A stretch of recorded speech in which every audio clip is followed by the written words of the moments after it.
The manhwa begins with the hero knocking on the door of a room in the magic tower. The hero name is Esther, who has snow-white hair and golden eyes, says she has heard praise about a genius mage who appears once every 100 years. Surely, this can't be the kid, right? The protagonist of this story is a student named Lynn, with brown hair and black eyes. He didn't reply to the hero and continued, arranging magic books on the shelf. The hero became a little nervous and asked, "Hey you, can he hear her?" The protagonist replied, "He is not a genius or a kid. His name is Lynn." The hero became happy and remarked, "Is he really the youngest 4-star archmage in the Empire's history? Looks like he came to the right place." And she jokingly remarked, "But he is a kid, though. Hard to call him a genius mage when he still need diapers. If he joined her party, she will change them for him every day." Upon hearing Esther's comment, Lynn's anger flared, and he instinctively cast a spell called Fireball. However, she became nervous, and she realized she was wrong. She was only joking, but her attempt to backtrack led to a clumsy collision with the shelf, sending books tumbling down on her. Lynn, now confused, halted his spell casting and watched as Esther struggled amidst the books.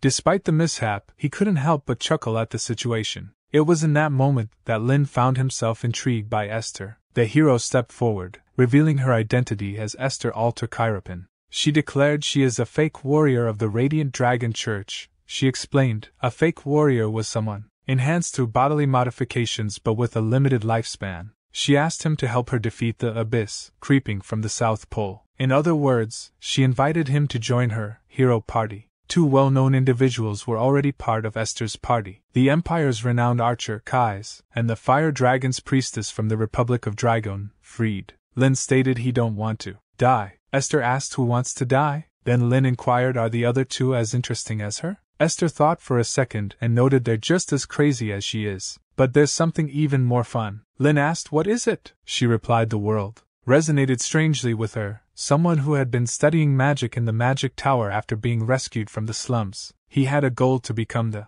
highest-ranked mage in the Empire, a 7-star mage. They said that if he reached the 7th star, he can see the truth of the world. He wanted to reach that realm where no one else had gone. Living here, reading magic books for the rest of his life wouldn't be bad either. But to master 7-star magic, he needed to know about the world outside the magic tower. However, aimless travel seemed too bothersome. He felt, does he really need to? Then, this clumsy hero came and told him to save the world. The sudden proposal was enough to draw him out into the outside world. Although he didn't have a burning sense of justice to save the world, he took her hand and joined the hero party. Kai's was an archer whose accuracy dropped drastically without drinking, and he was mute. Freed, the priestess, was a serious chain smoker. She said as the Fire Dragon's priestess, he should at least be able to cast a breath spell, Lynn thought, blowing black smoke in his face and, laughing like a madwoman, Esther attempted to lift their spirits as a menacing monster emerged. Without hesitation, they both sprang into action.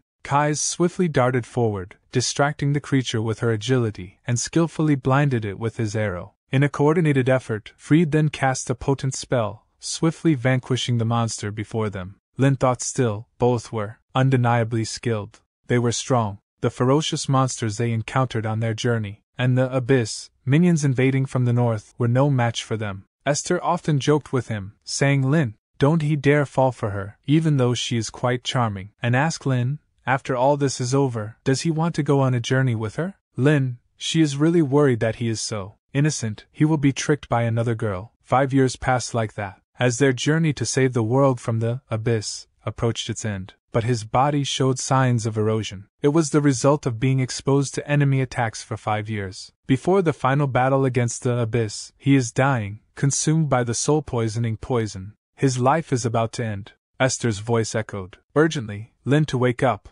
She then turned to Freed, pleading, please do something. Freed's response was somber, she cannot break this curse. There's no way healing it. Esther's cry pierced the air, no, Lynn must not die. And Lynn noted he didn't want to die. Esther affirmed she understands and she will find a solution, so just hold on. But Lynn stated don't worry too much. He has made this Lord's filter tiny reversal, an immortality spell carved over his heart. A magic that would put his body into a dormant state and heal him. He didn't know how long it would take to revive, but this was the only option left. He will come back, so win for him please. Esther stopped crying and exclaimed he should promise. Lynn, by all means, let's meet again. Promise her he will come back. Then, Together the four of them will go see the world. She will stay by his side until he wake up. Lynn remarked. Yeah, he promised. His consciousness was being pulled into the cold grip of death, a floating feeling and emptiness, as if sinking into a marsh. And the mission for the world. Did he fail to see the truth from the 7-star magic system? This journey of traveling the vast world together ends here, in front of the army of the abyss, surging forward with shrieks. The sight before him was all darkness. When he was tired of floundering in the darkness, his eyes fluttered open, he heard a voice addressing him as Rain, inquiring about his well-being with concern. Lynn quickly interjected, affirming that he was fine, referring to her as Mother. However, Lynn's expression shifted to one of shock as he realized he had no mother. He was an orphan. His confusion deepened as he glanced around, pondering where he is. His mother sighed and asked, "Why is he acting like this?" "This is the Heroes' Square in front of the Vatican. There's a statue commemorating the Esther party, isn't there?" He immediately turned around and saw the statue of himself and his companions placed before him, complete with details of their lifespans. Then he asked, "What year is it now?" She asked, "What's wrong?" The way he is talking suddenly scares her. He asked again, "What year is it?" She replied, "It's the year 1418 of the Teresia calendar." Hearing this, his eyes widened in shock as he thought, have he been reborn? Or has his memory been superimposed on someone else's body? The sensations in this body are strange. What on earth has happened? Esther's laughter, Keith's drunken rambling, Fried's cigarette smoke. Were those days really 300 years ago? And he asked, did they win the final battle? Lynn thought it was a meaningless question. If they had won, a statue would have been constructed. That's why there's such a peaceful sky now. She replied, "Why is he asking something so obvious? By the way, it's a pity. They say that if he go to the Vatican Tower now, he can see Lord Lynn's frozen remains." Lynn thought he understand. So, does this mean he have possessed someone else's body? She continued to explain. Lady Esther stayed by Lord Lynn's side until the day she passed away. It's a truly beautiful and sad connection. Then she asked, "What do you think?" As she turned towards him, he burst into laughter. Observing this, she asked, "Why is he laughing?" "It's a sad story." But Lynn thought, no, it's just incredible that she kept her promise. Lynn approached the statue while reflecting, but someone failed to keep his promise. He didn't fulfill it, as tears filled his eyes. Afterward, as he acquainted himself with this new world, he thought he don't know how those three spoke of him, but he had become a historic figure. The Emperor of the Empire personally installed a monument for him, and many mage towers and mage families honored him as a saint. But what the past 300 years left him was only magic. The memories of traveling to many places, and the faces of his comrades who smiled brightly in those memories, and those memories had become legends. One day, Esther said that memories only become memories when they're shared with someone. So his memories are not yet memories. Until he die and meet them, they remain unshared. These memories, which he must live alone, are like unanswered echoes. Currently, his mother approached him with a teacup in hand. He accepted it with a smile, pondering now they are gone. But they left this world behind. So what should he do now? Recalling something Esther had said in the past, he thought there's still work to be done. The Holy Human Empire divided the mage class into 7 levels. 1st star Common Mage, Band or An. 2nd star Intermediate Mage, Limites. 3rd star High Mage, Atlas. 4th star Elite Mage, Glottos. 5th star Grand Mage, Acquizzard. 6th star Sage, Rampage. 7th star Sage, Shin Sage. Ultimately, he reached the level of a 5-star mage. Only 2 people in the history of the Empire have reached the 6-star level, known as Sage. They could be said to have reached the end of truth. If he hadn't left with Esther, he would have probably reached the 6-star level when he grew old and died. But he would have regretted it all his life. Even if someone turned back time, he would leave to travel with her again and again. But now Esther is gone. He hoped this world is filled with laughter. The world they desperately protected together. Is it really the way she wanted it to be? Esther said that those who reach the end of magic, they can see the true face of the world. So in this life, he must become a 7-star mage. To escape this sorrow and emptiness, he will push himself. He remembered a past moment when Esther said, "Lynn, this way. Look at this flower." Fried commented, "Showing this to a charmless brat like Lynn seems too romantic, doesn't it?" Keith remained silent as always. At that time Lynn said, he did rather read one more magic book than look at this. What's so great about this flower field? He reflected there was always grumbling from him. The party members were uniformly full of quirkiness, but he really enjoyed traveling with them all. Esther, Keith, and Fried, goodbye now. The dead remain in the past and cannot go together. The living, following the flow of time, must move towards the future. And moving forward, let's call him Rain from now on. Thus began his second life. Rain recalled what Esther once said. Lynn, have he ever wished he had a family? Lynn replied no, he don't even know his mom's face. He grew up in the northern slums. If the dean of the Osiris school hadn't noticed his magical talent and taken him in, he would have lived as an orphan and died on the streets. He doesn't even know what family he is from. He is not interested in it either. Freed put her hand on his shoulder and said, poor thing. Lynn quickly moved away, saying, well, even if he had a family, he wouldn't know how to treat them, so he doesn't need a family or anything. Esther remarked, it's not that complicated, he just needs to cherish them a lot. He is a kind-hearted kid, he will do great. At the moment, a maid woke him up, saying, young Master Rain, it's morning. Since he is up, she will prepare breakfast for him. Rain stretched his body and reflected. The memories of his previous life returned to this 9-year-old spoiled brat only 20 days ago. This boy Rain is the eldest son of the Ludwig family, one of the 5 great mage families of the empire. He, who was an orphan, has been reborn into a noble family this time. Therefore, to adapt to this life, he had to work tirelessly. The maid welcomed him, and his mother remarked, he is already up. Perfect timing. Can he go tell his father that breakfast is ready? He'll be pleased if he go. He agreed and went to his father's room. His father's name was Kavin Ludwig. He asked Rain, did he not sleep well? His complexion doesn't look good. He still seems tired from the journey. Rain said, father, they said that breakfast is ready. His father laughed and noted, so his son came here just for that.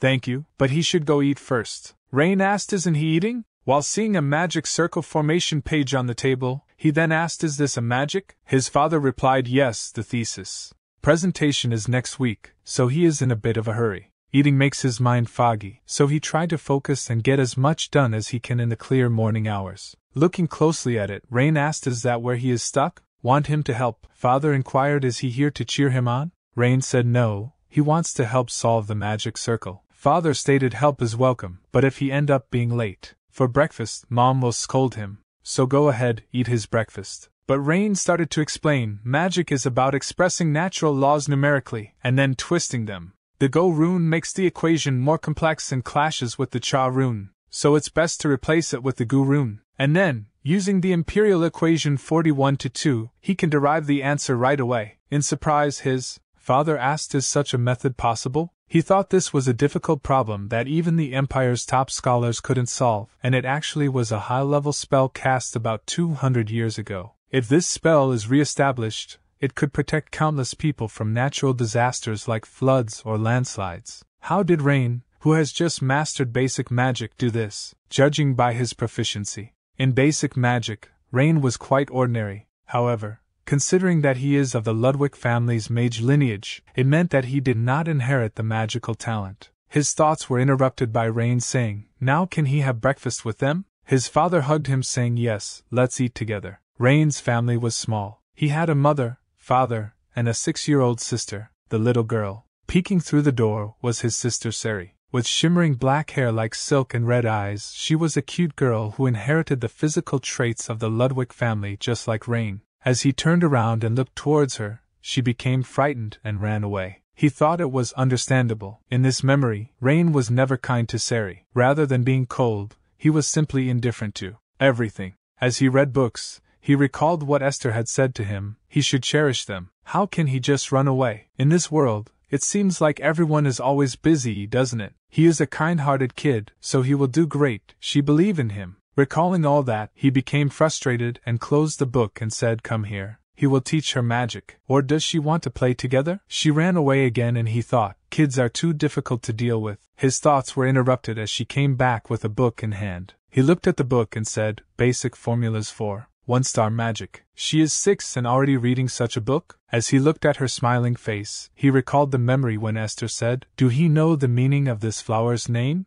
Let her tell him the story of that cliff. Lynn always complained about being treated like a child by Esther, but in fact, he loved those moments more than anything. He asked which part doesn't she get? She marked the point that she didn't understand, and he stated, so she didn't understand it from the start. She replied, that's right. Rain said, okay, he will explain. Have she ever played house? She replied affirmatively. He explained, a thatched roof house, a brick house, Depending on what kind of house you build, the materials change, right? In magic, the magic square serves that role. The magic square's shape determines the magic's attribute. Drawing a triangle makes it fire attribute. Drawing a fan makes it wind attribute. So this magic square is for wind attribute magic. The next step is runes. Runes determine the effect of the magic. Runes are magical words. Yol means bind, while Ho means scatter. For example, engraving the rune Yol on a triangular magic square makes it a fire attribute. Binding spell. The actual operation uses math formulas.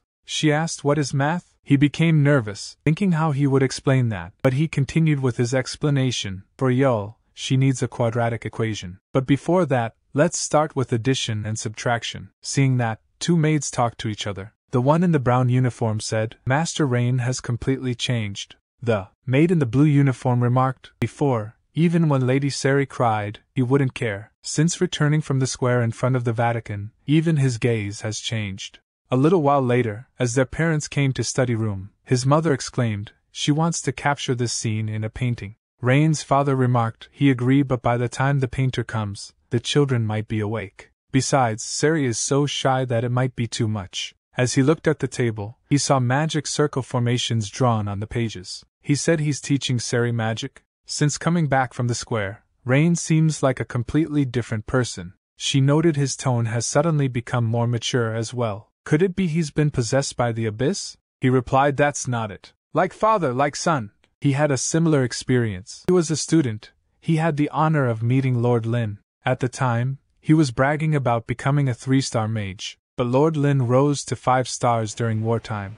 Living in the peaceful era the heroes created, he realized how complacent he was. Perhaps Rain had similar thoughts. She asked, "Was Lord Lynn really frozen in time?" He replied, "Indeed. He wielded ice magic so perfectly that he remained as he was at 18. She questioned, "Tell her more." He responded by saying, "Even if he wanted to, he can't because he don't know anything beyond that." By the way, there was Lady Esther's magic within the ice. Only Lord Lynn and Lady Esther could awaken it. He suspected it's a letter because she surely believed that he would return someday. He remarked, "By the way, he has something to tell her." Rain seems to be a genius. Moreover, one who might reach the level of a sage. He solved the magic square he has been struggling with for over a year, only by looking at it this morning. She exclaimed, "Goodness, so that's why he could come for breakfast today?" He replied, "Yes. Although it might be a bit early, it's time to teach him their family's magic. Rain might become a thieving mage who reads and steals all magic. It's only allowed to those of the Ludwig family, the bloodline limited magic. But he is not sure how much he can teach him." She asked, "Is it that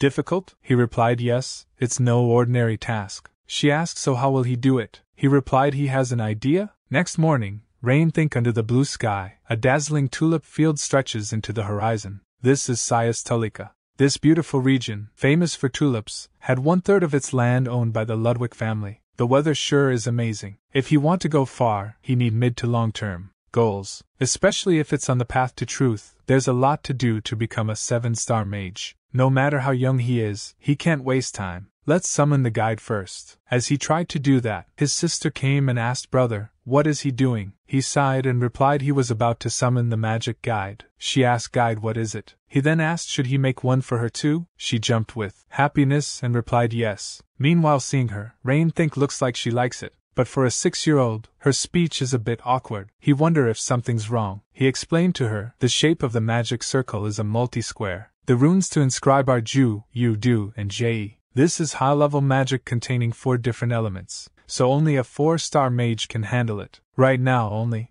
10 mages in this country can use this. As the spell activate, blue light emerges, but blood coming out from Rain, noise, and eyes. He think is it still too much for 4-star magic? It's a good thing it was a guidance spell. If it had been combat magic, he would have died. This body is garbage. And stated, "Come here, Rudian." A butterfly-like thing appears and sit on Sari finger. Then a system window pop up showing information. It quantifies the user's abilities and detects potential magic power. And Rain explains this is Rudian's function. It tells her what to learn and train. The rune Ju in the guidance spell informs about basic magic power, and the rune Yu informs about magic utilization. In short, it's filled with the best runes for learning. It may seem simple, but it's 4-star magic. And he asked, "Does she like it?" She replied, "Yes, she likes it very much." He remarked, "Now, go study over there." As she leaves, Realization hit him he need to recover his magic power first, before he calls the second Rudian later. As he recovers his magic power, he summons Rudian for himself. Rudian shows quantifying physical condition.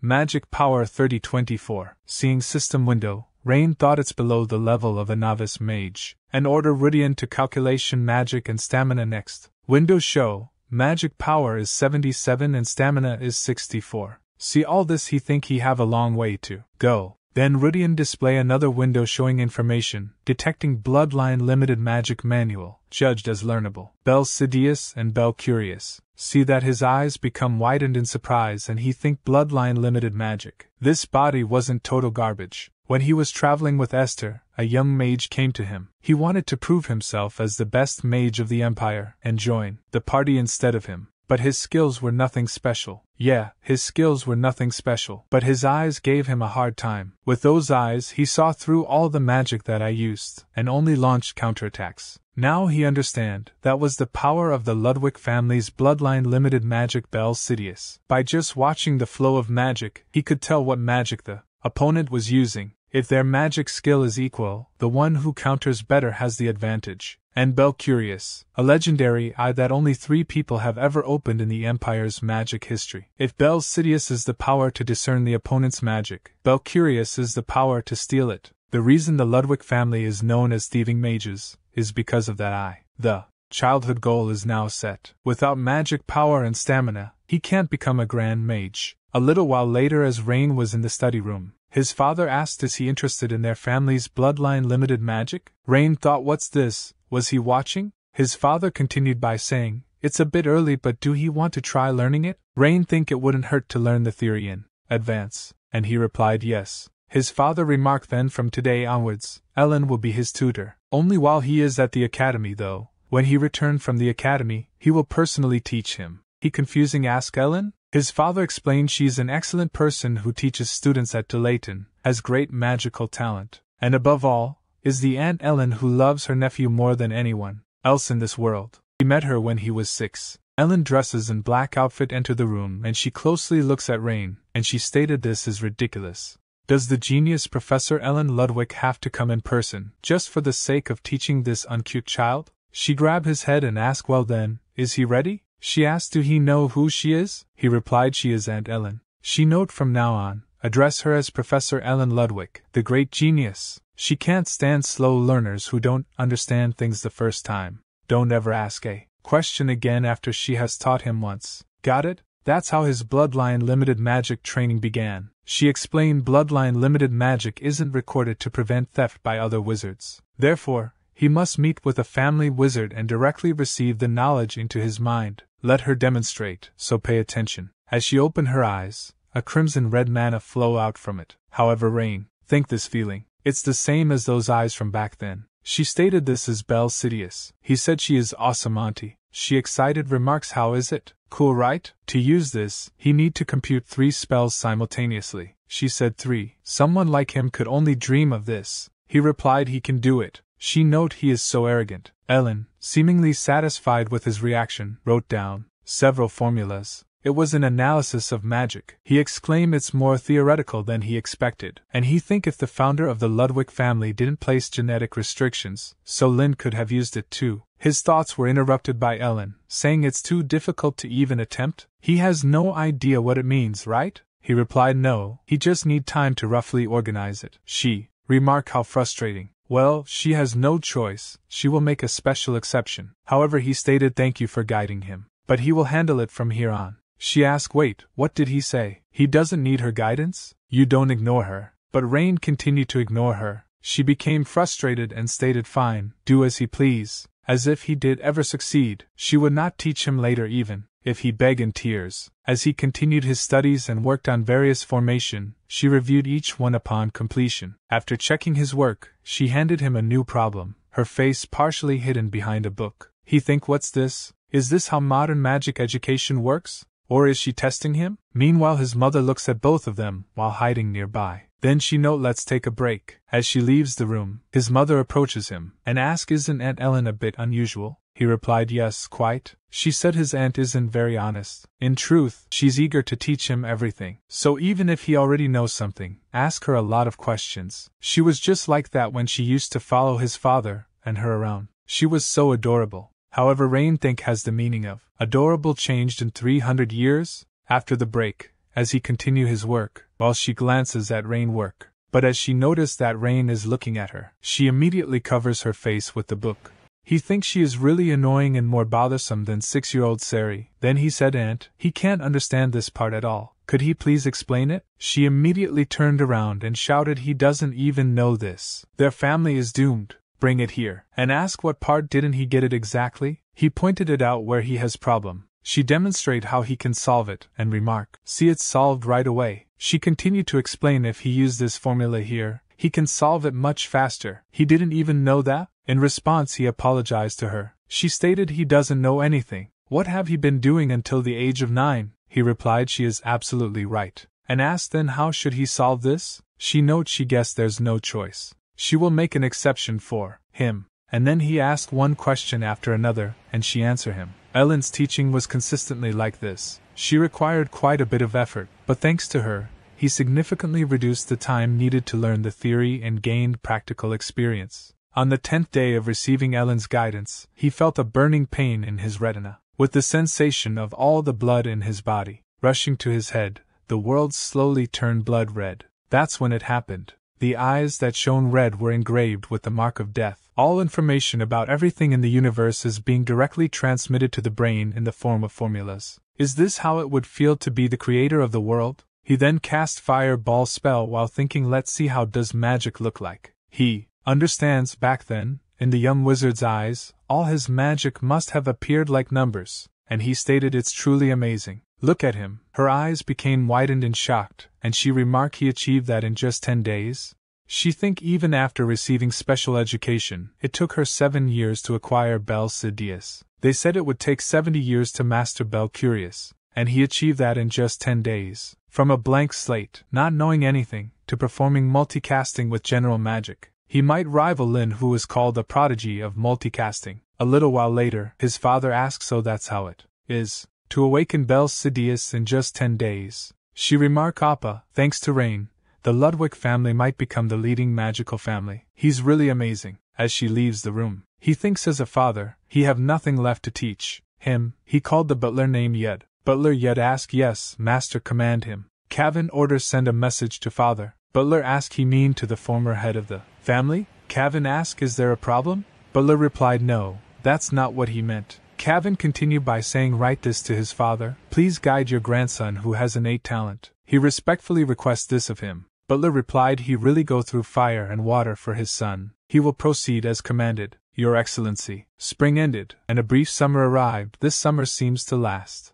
about a year. Dark clouds covered the continent, pouring rain day after day. It's summer. That summer, he was incredibly busy. During the day, he learned household magic from Ellen, and taught basic magic to Sari whenever he had the chance. And at night, he focused on physical and magical strength training. The development of modern magic he learned from Ellen and books was truly remarkable. For someone from 300 years ago like him, it was shocking. He think to simplify such complex formulas to this extent. The activation time has been reduced, and the power has increased significantly. The level of magic has greatly improved compared to 300 years ago. He might lose against a modern 4-star mage. Magic has grown over time. It's absolutely impossible to become a 7-star mage in this era with his current state. Much stronger power and knowledge is needed. A little later at the dining table, he said, Father, he has a request. Please send him to Mage City. It should take about 3 years. Sari asked, where is he going? He replied he is thinking of going to Golden Rose in Mage City. The best magic university, Layton, is there. And asked his father, will send him, right? Father stated, that's not possible. Think of his age. He is only 10 years old. It's too early for him to leave home. Children of magical families enroll into Layton when they turn 16. It's not too late to go to Mage City then. And another thing. A very important appointment is already scheduled. This is a letter sent by his father, your grandfather. As Ellen heard that, she became surprised and started coughing up. She tried to speak. Her talk were interrupted by Kevin saying wipe her mouth before she speak. Jane think grandfather, could it be? but his thoughts were interrupted by his father saying, "There are only 3 in their Ludwig family, who are awakeners of Bel Curious." He think he was right, Bel Curious awakener, Scalzi Ludwig. Kevin remarked grandfather will personally guide him in Bel Curious. He asked, "Really?" Kevin replied, "Yes, so Rain you must first visit grandfather." A few days later, as he arrived at his grandfather mansion, his father leaves him behind, saying he will go ahead to greet him for a moment. A little later, as he entered his grandfather's room, his grandfather immediately noticed him, and enchanted a spell on his hand. Felling the present of the spell, Rain think what is he thinking? Regaining his composure, Rain think let's stop thinking and just do it. And Rain also ready his spell, so he can fend off any attack. Meanwhile, as his grandfather focused his eyes on his spell, the spell that Rain prepared disappeared immediately. He confusingly looks towards his hand. His grandfather remarked, "This is the Bel Curious. It can control visible magic at will." Rain exclaimed, "Wow, that's awesome." His grandfather laughed and asked, "Do you want to try it too?" He replied, "Yes." His father breathed out a sigh of relief. His grandfather continued with his explanation, "Mastering Bel Curious isn't the end. To use it properly, the caster must fully understand it." "What level is he at now?" Rain replied, "He can barely perform a high-speed calculation of a 3-star spell. Actually, he can handle up to 5-star. His grandfather asked, "A 3-star spell? Impressive. It's almost astonishing." Even so, Bel Curious requires tremendous magic power. He is still a long way off at his current state. Rain stated, "But it's just a long way. It's not impossible, right? Grandpa, teach him the path to that level." Grandfather remarked, "His training will be quite tough." Rain replied, "That's how he learned properly." Grandfather note his initial greeting was too rough. He apologized and he sincerely welcomed them both. Kevin, after confirming Rain's aptitude, "Let's have a drink together." Kevin immediately turned around and replied, "Yes, father." A few days later, as his grandfather said he must be able to use Bel Curious freely. "Now, read the spell quickly. Don't miss it." Rain replied, "Yes." His grandfather note, "Is he just going to stand there and watch the opponent's spell activate? Move quickly." And he think truly remarkable talent. If he teach one thing, he grasps 100, no 1,000. A genius who learns in a day what would take a month for others. Now, all that's left is to master the use of the eyes and grow his magic. Then he exclaimed, "In training, he must risk his life to grow significantly." Rain replied, "He understand, Grandpa." His grandfather remarked, "He will fire a fireball now. If he can't dodge, he will die." And he launched a fireball spell at him. And Rain tried to use Bel Sidious. As he doesn't dodge, his grandfather said, "Hurry out of the way." Meanwhile, Rain think by interpreting the opponent's magic with Bel Sidious and manipulating it with Bel Curious. He think Bel Curious has been activated. The universe is converted into equations and delivered directly to brain. Now modify the formulas in front of him as he wish. The magic array consists of 2 triangles. The assigned rune symbol is the formulaic rotation. The size is 17 axles. The range is 23 kilometers. The solution to the equation is an imaginary root, and the fireball attack disappears completely. His grandfather became surprised. As he about to fall, his grandfather grabbed him. Rain asked, "Grandpa, is it done now?" Grandfather replied, "Yes." "Well done. Now, he just need to enhance his magic power." He can hardly believe it. At 14, he has awakened Bel Curious. He barely reached that level at 39. This boy could rewrite the Empire's history. A little while later, Grandfather remarked he won't interfere with whatever life he choose. But when he turns 16, make sure to knock on the door of Delayton. However, Rain think the Magic University Delayton? Honestly, he is not interested. He continue with his explanation. If he graduate at the top of Delayton, he will have the chance to meet Archmage Lynn. Then Rain replied, "Okay." And then Rain remarked, "But he is not really curious." Grandfather replied he felt the same. "But hero Esther left a letter. Isn't he curious about its content?" Rain think, "What? Esther left one for him." Grandfather continued, "No one at his age has awakened Bel Curious before. With his abilities, he should be able to read the letter." At that time, he was stunned and could only listen blankly. In hindsight, that was the beginning. Yes, this is the story of a journey retracing the footsteps of former comrades. Following Esther's letter, Rain remarked there's about half a year left until the Delayton entrance exam. He will take this opportunity to learn about the world and visit various places as he heads south. His father replied, "Yes. Do well and come back, Rain." "Is he planning to stay in the Magic City even after the exams?" Rain said, "Yes. It's a place where all knowledge gathers." The notoriously difficult Dilatant entrance exam is held at the end of the year, and those who pass start their first semester in March. His mother asks, is he sure about this? She is worried about him traveling alone without any guards. His father replied, Rain's skills are already exceptional, and there won't be any danger if he follow the national road. Rain thinks someday, when he look back, will they be able to call this conversation a memory? At the 15th day of the journey, the Holy Human Empire's southern Richland, Jerem region. In a small town, there were numerous inns and taverns, and curiously, all the people passing by were wearing bamboo hats. A little later, Rain asked, why are they wearing bamboo hats? The person replied, kid, don't he know the Lynn caravan? Rain asked, what do he mean by Lynn caravan? The person replied, he looks smart, but he don't know much. Long ago, their first leader received help from the archmage Lynn, so they wear bamboo hats as a sign of gratitude. Impressive, right? It's a trading group with such a grand history. Rain think, but who is this first leader? If he hear the name, maybe he will remember. And he asks, but what are such esteemed merchants doing in a small town like this? The person replied, there's a problem with the road leading to the sunlit highway. Ferocious monsters have appeared on the path, and dozens of people have gone missing. They are waiting for the Lord's forces to come and eliminate them. He wonder what their trading partners will say. Rain think monsters, beings whose essential nature has been twisted by the abyss, are called monsters. They resemble animals but have much more grotesque appearances and ferocious magical powers, and no matter how many are eliminated, they never disappear. As long as it's not a top-level monster, he shouldn't be in danger, and he continue his journey. Late at night, as he moving through the bamboo forest, he sensed something watching him, but it isn't attacking. Perhaps it sensed the difference in magical power, like a beast's instinct. He could handle monsters of this level. It's not his concern. The extermination team will take care of it. Then he recalled the memory of past when Esther said, all right, let's proceed overland from here. Fried asked, what do you mean? Esther explained, let's follow the Belisa River and head to Turvanop. Fried said he agree. Esther continued, there's a truly amazing flower field along the river. Want to stop by on the way? Fried asked, a flower field? Where is it? Lynn became flustered at their conversation and asked, what are they doing right now? 2 Esther parties that crossed over to the continent before them were annihilated fighting at the front. Because of them, the front line has stagnated, and they're barely holding on, waiting for another hero's help. Do they know what kind of situation this is? Fried said of course she do. The Red Dragon Legion and the Yellow Dragon Legion are heading to the battlefield, and all the strong mercenaries have crossed the sea for honor and glory. Lynn stated, so they need to hurry too. Esther stated, that's why she is saying this. With all the strong ones gone, monsters have started running wild across this continent as if they were waiting for this moment. Lynn remarked, at most they'd be danger level C, maybe B. They don't have time to deal with such things.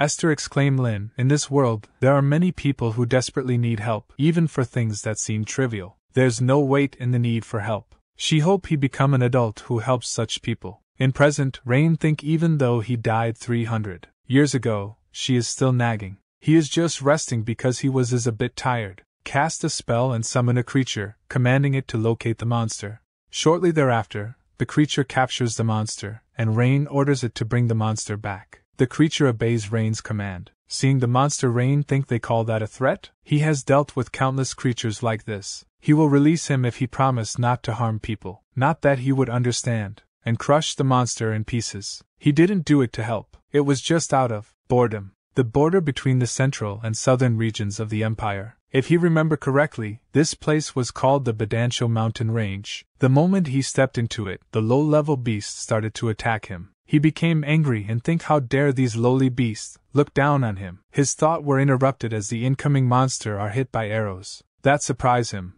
and he quickly turned towards where the arrows come from while thinking of Kai's. But 2 persons are standing on the hill, with the bow. As the green-haired person jumped down towards him, Rain noticed the smell of alcohol coming from him. The green-haired person asked, is he okay? This is a place where monsters often appear. Didn't anyone tell him on his way here? The other person, with brown hair, asked, why would someone give such a warning? They, the descendants of the great palace, are guarding it. Meanwhile, Rain gained his composure and thought, it can't be Kai's. He stated, he is not sure which school they are from, but they helped him. Thank you for your help. Then he asked, by the way, this is the Badancho Mountain Range, right? Both looked towards each other and started laughing. Rain angrily asked, why are they laughing? The person with brown hair stated, how long has it been since it changed to Keeslinton, and he still call it Badancho Mountain Range? Kieslinton. It means mountain range of Palace Kais. After defeating the Abyss, Kais seemed to have taken root here. They were the disciples of the archery school founded by Kais.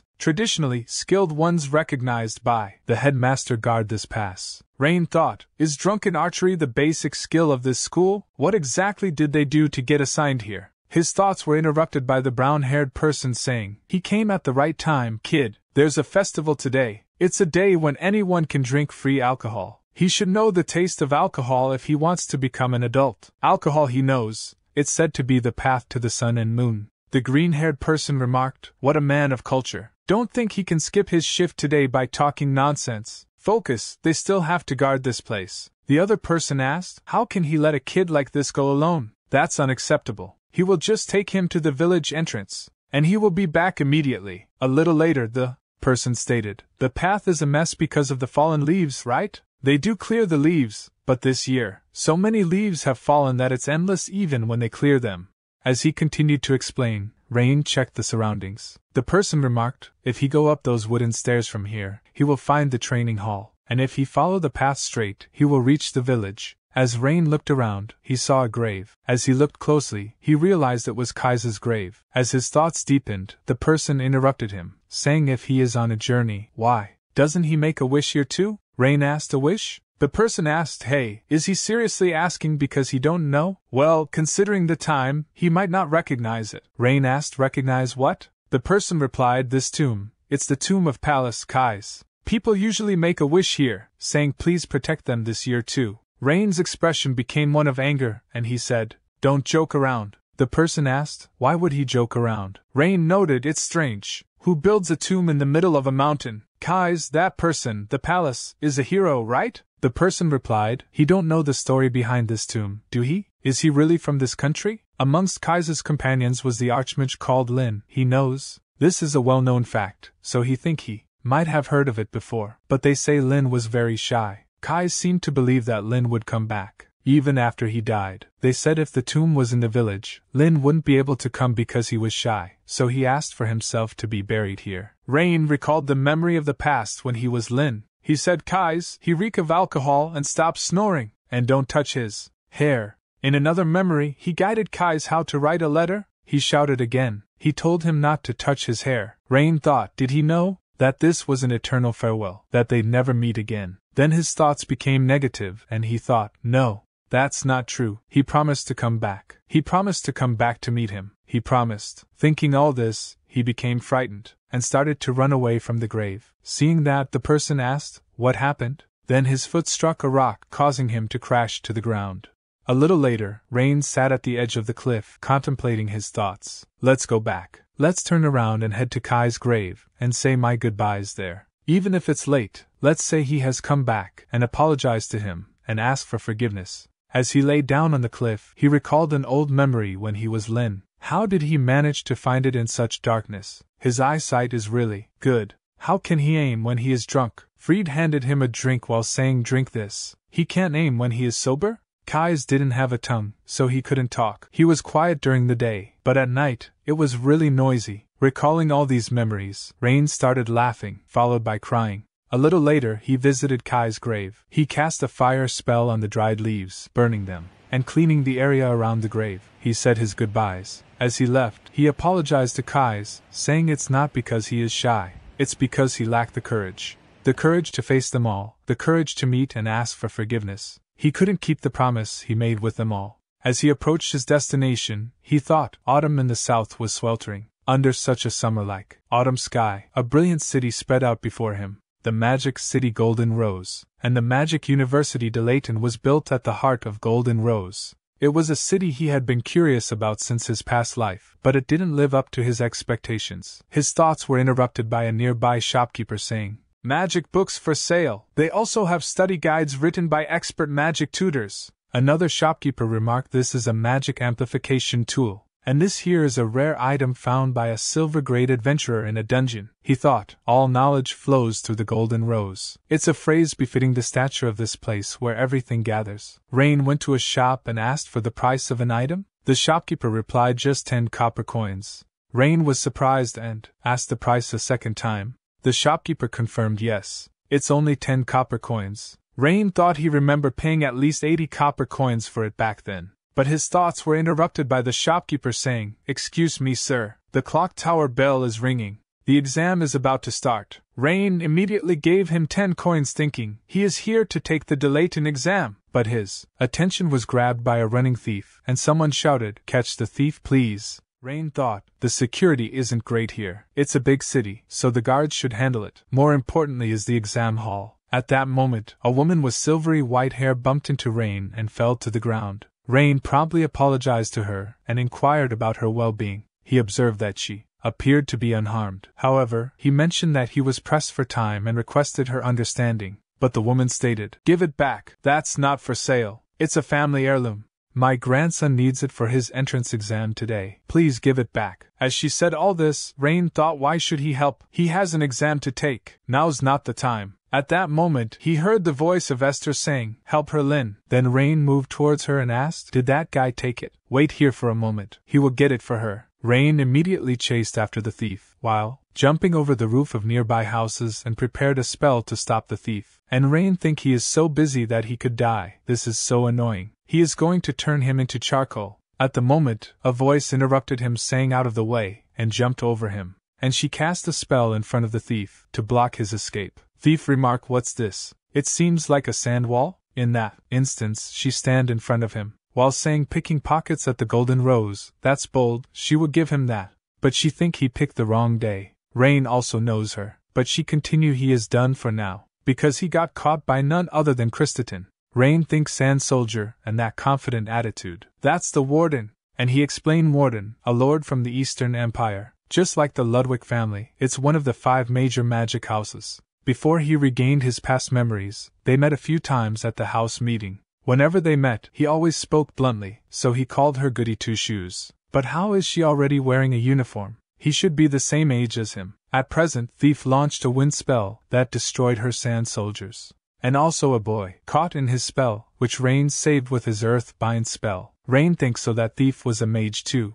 He has pretty decent magic power. What's that equipment on his left hand? Meanwhile, Christaton started casting another spell while saying he is pretty good for a thief. Then try blocking this. Rain think it's 2-star magic, even done mentally. If the Ludwig family is known as the stealing mages, the Warden family is known as the commanding mages. The Warden family's bloodline limited magic is summoning magic of the earth attribute. And she summoned a sandstone golem, and she confidently remarked, "Try showing off again?" But the thief laughed and showed his artifact on his left arm, while saying with this he is invincible, and formed a black spear and launched at sandstone golem, and struck golem on the chest. But as the dust settles, the golem seems to have taken no damage. Seeing that Christaton note, did he think she did fall from such an attack? If he want to defeat her golem. But to her surprise, the golem tried to attack her, because golem was under the control of Thief now. But the golem attack was blocked by Rain, saying showing her trump card so soon is how she get counterattacked. Let him give her a tip. In magic, casting first doesn't mean she win. Order the golem to attack the Rain. As the golem attacks the Rain, but he think the magic circle's shape is circular, and the rune inscribed is flame. The Rain using a water spell to attack the golem. She asks, is he a water element mage? As the golem stands, its right arm lost, the thief declares water element may be the natural enemy of earth element, but his golem won't fall to a 1-star spell. He is boasting, but is that all he has got? He don't know his place, and yet he show off. As the thief commands the golem to eliminate both of them, the golem swiftly charges towards them to launch an attack. Once more, Rain attempts to thwart the golem's advance with the water spell. She shouts to Rain, "See, it doesn't work." Meanwhile, the thief remarks, "Stop wasting his time, and just die quietly." Unexpectedly, Rain surprises both of them as he pushes the golem backward and inflicts some damage. However, the golem quickly retaliates, prompting Rain to grab her and jump aside to evade the golem's attack. Rain considers, while stealing someone else's magic, it seems he can't use his own. If that's the case, then he tries to cast another spell. She exclaims, "What is he doing? Just pulling." Like that. However, as she sees Rain about to cast another spell, her eyes widen in shock, and she thinks the 1-star spell was cast just a few seconds ago. However, Rain analyzes the golem and thinks the magic circle's shape is a double square. The runes inscribed are Yul and Co. For earth element magic, he grant the properties of bind and reverse flow. The equation to solve is previs. differentiation, he declares, solution derived law alteration, and casts his spell. Plant shoots emerge from the ground, immediately restraining both the golem and the thief. Rain moves towards the thief, snatching the artifact from the thief's from his left arm while asking, "What is this? Is this an artifact? It looks curious." The thief shouts, "Give it back. That's mine." Rain retorts, "You are ridiculous, you stole it." As Rain closely examines the artifact, he thinks, stealing control of the opponent's magic. It seems similar to Bel's Sidious. 2 magic circles are engraved on the gem, which means it can steal up to 2-star magic. Interesting. The thief asked, "Who are you? How did you cast magic so quickly?" Rain thinks, who is he? He wouldn't believe him even if he told him. Then, Rain hands the artifact to the silver-haired woman, saying, "Next time, keep it safe." As she receives the artifact back, she starts crying. The assembled crowd erupted with cheers of saying "incredible kid" and "fantastic job." Recalling the entrance exam, Rain hurriedly made his way to the exam location. Meanwhile, guards arrived at the scene and apprehended the thief. Approaching Krista, Professor Caroline remarked there was a mistake. She knows that, right? Being confident is great, but she shouldn't have used the golem hastily. Krista replied she knows, she will be careful next time.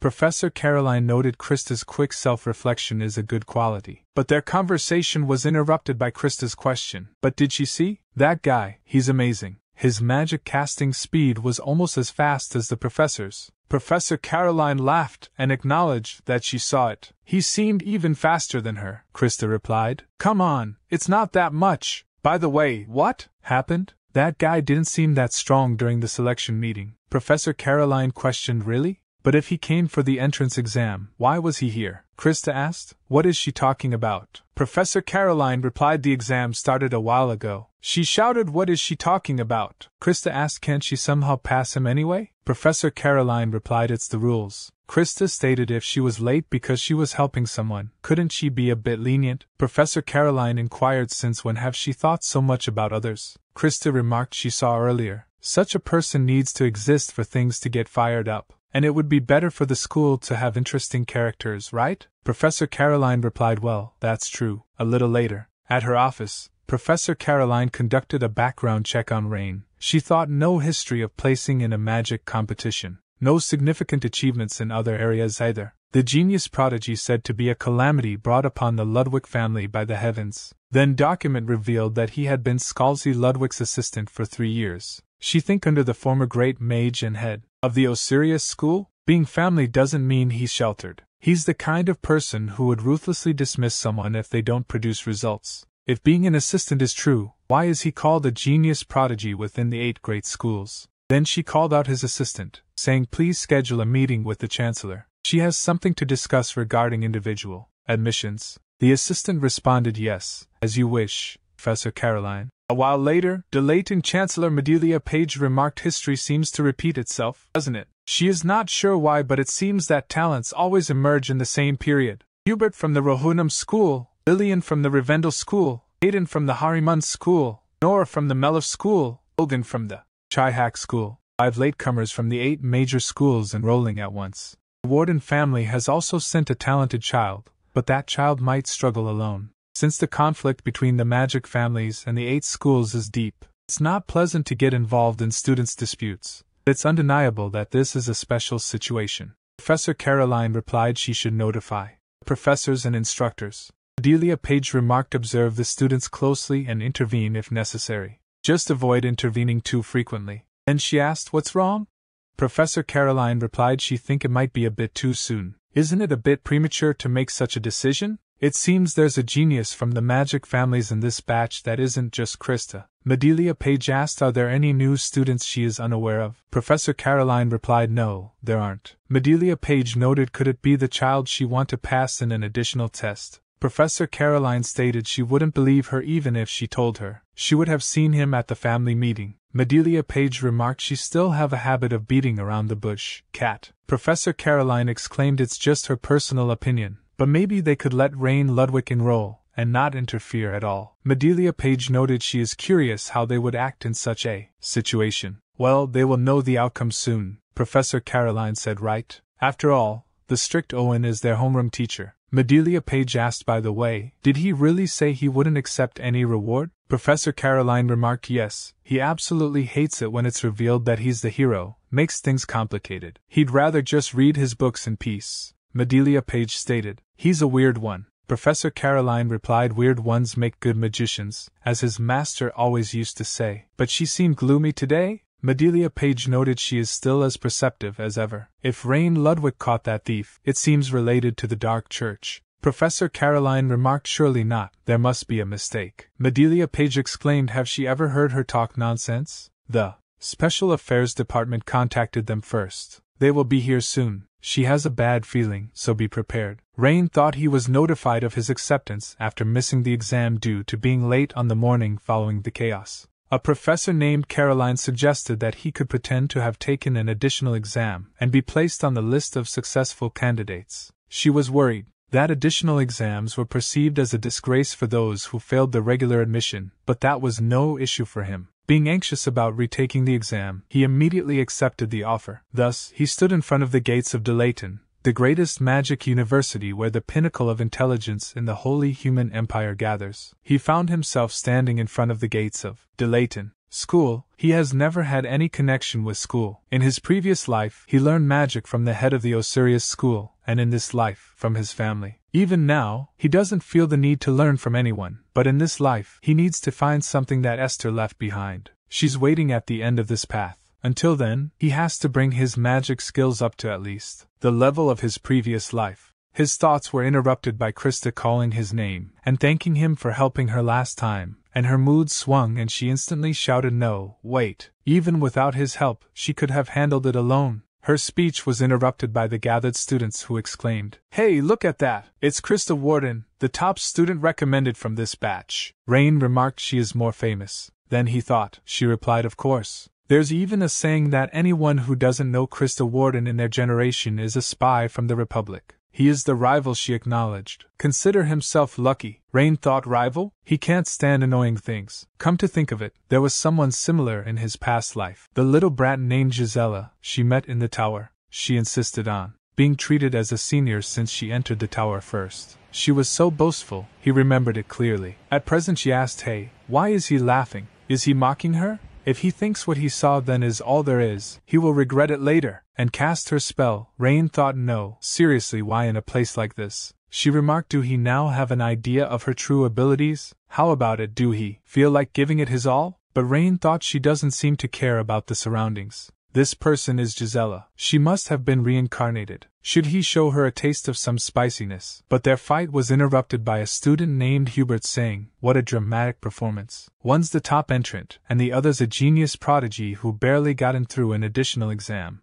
It's a comparison of extremes, isn't it? As the students saw Hubert, they started talking. One exclaimed, it's Hubert from Merlinum School, the runner-up graduate from Delayton Middle School. The second student remarked, he has heard he's been rivals with Krista for a long time. However, Hubert interrupted, saying, hey, keep going. This is great entertainment. Why is she stopping now? Krista replied, but the audience quality is too low. It's not fun, and it would be unfortunate if you got caught up in his magic and ended up somewhere, right? He should be thankful for his consideration. Hubert responded, he is so grateful that he is in tears. But isn't it a bit shameless to run her mouth when she can't even handle it? She should know her place. What if she end up regretting it later? She remarked. The runner-up shouldn't be saying that. Why don't he show her what he has got? Hubert replied, her proud personality hasn't changed. If she keeps living like that, she will end up bringing shame to her family name. He almost pitied her. He then turned to Rain and saying, he was so insignificant that he didn't even notice that he was here. The genius young master who got him through the additional test, what is he staring at? Do he has something on his face? Or is there something bothering him with his choice of words? Rain responded,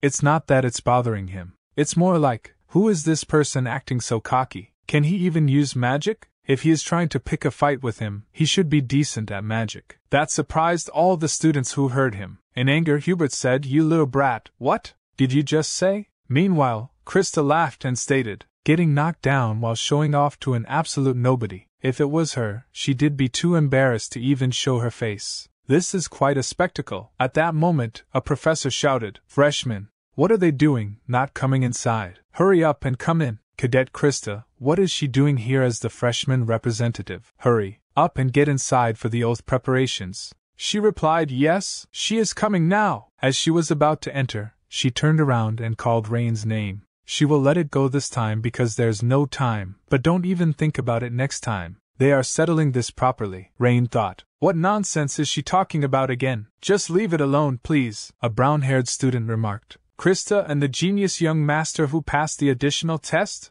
They can't even be compared, another student interrupted. Can't be compared? Krista will actually have a hard time, he should know, the brown-haired student asked. You're from Rivarden Middle School, right? What does he mean? The student with red hair responded. Did he know that young master was Principal Scalzi's assistant? If he see how strong he is, you won't say such nonsense. As all the new students settled in the hall, the announcer declared, now they will commence the 1388th Delayton University entrance ceremony, then continued his speech for a while. Bored by the speech, Rain thought, when will this end? Then the announcement was made for. The chancellors will welcome and address to the freshmen, one of the students noted. That's the Empire's best mage, her name is Medelia Page. As she glanced toward the students, they all became slightly nervous. Rain thought to himself, the most powerful mage of the Empire, the current head of the Mage Council, with that hair color, that purple hair is genetic. She addressed, freshmen, welcome to Delayton. She is Medelia Page, Chancellor of Delayton University. First, congratulations to the 233 freshmen gathered here on their admission. However, half of them won't make it to the second year, either being held back or expelled.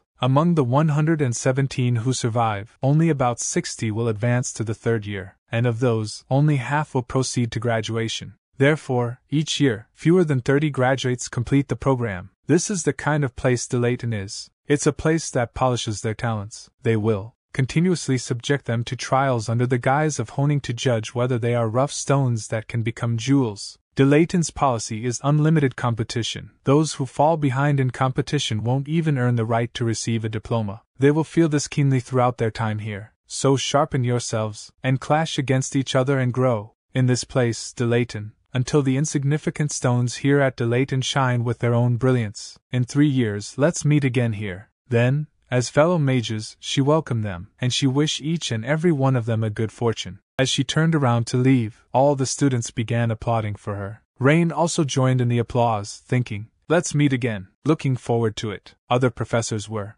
also watching, including Professor Caroline. The professor beside her remarked, it's chaotic, but Professor Caroline exclaimed, she likes the energy. But other professor remarked, the energy should be matched with ability, though. She laughed and said, that's true. Then she turned around and asked what did he think, Professor Owen? He replied he expected this batch to be high level, but he only see idiots with dung in their heads. She asked what does he mean? And he stated all of them are destined to fail.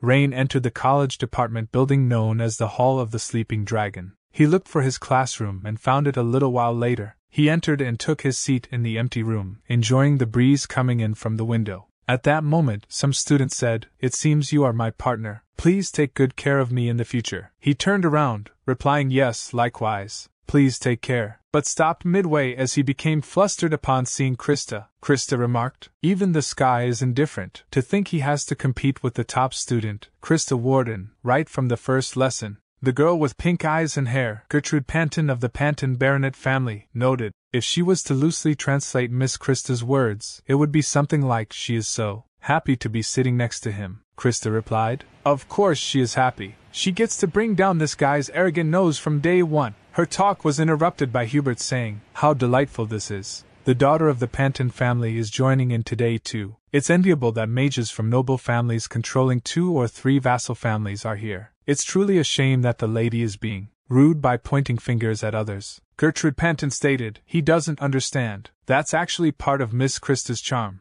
Even without that, she's still quite charming. At least more than someone who's only superficially impressive. They continued their argument for a while, and Rain thought, he feels like he is going to be seasick. He then recalled an old memory when Freed asked him, did he ever want to attend school? He replied no. She noted that's odd. He remarked he is already a 4-star elite mage. What more can school teach him? It's just a waste of time. She stated, you fool. School isn't just a place for academic learning. He asked, then what do they learn? She replied, people. He thought school is a place where they learn about humans like these. Then the homeroom teacher entered the room. Seeing him, Rain thought a gorilla? No, is this the class homeroom teacher? He noticed there's a strange tension in the air. Rain asked, what's this guy deal? She replied he doesn't know Owen. He's a professor famous for being stingy with grades. Professor Owen glanced around at the students and remarked, to think he has to guide these pathetic monkeys for a year. He is not motivated. These monkeys only have poop for brains.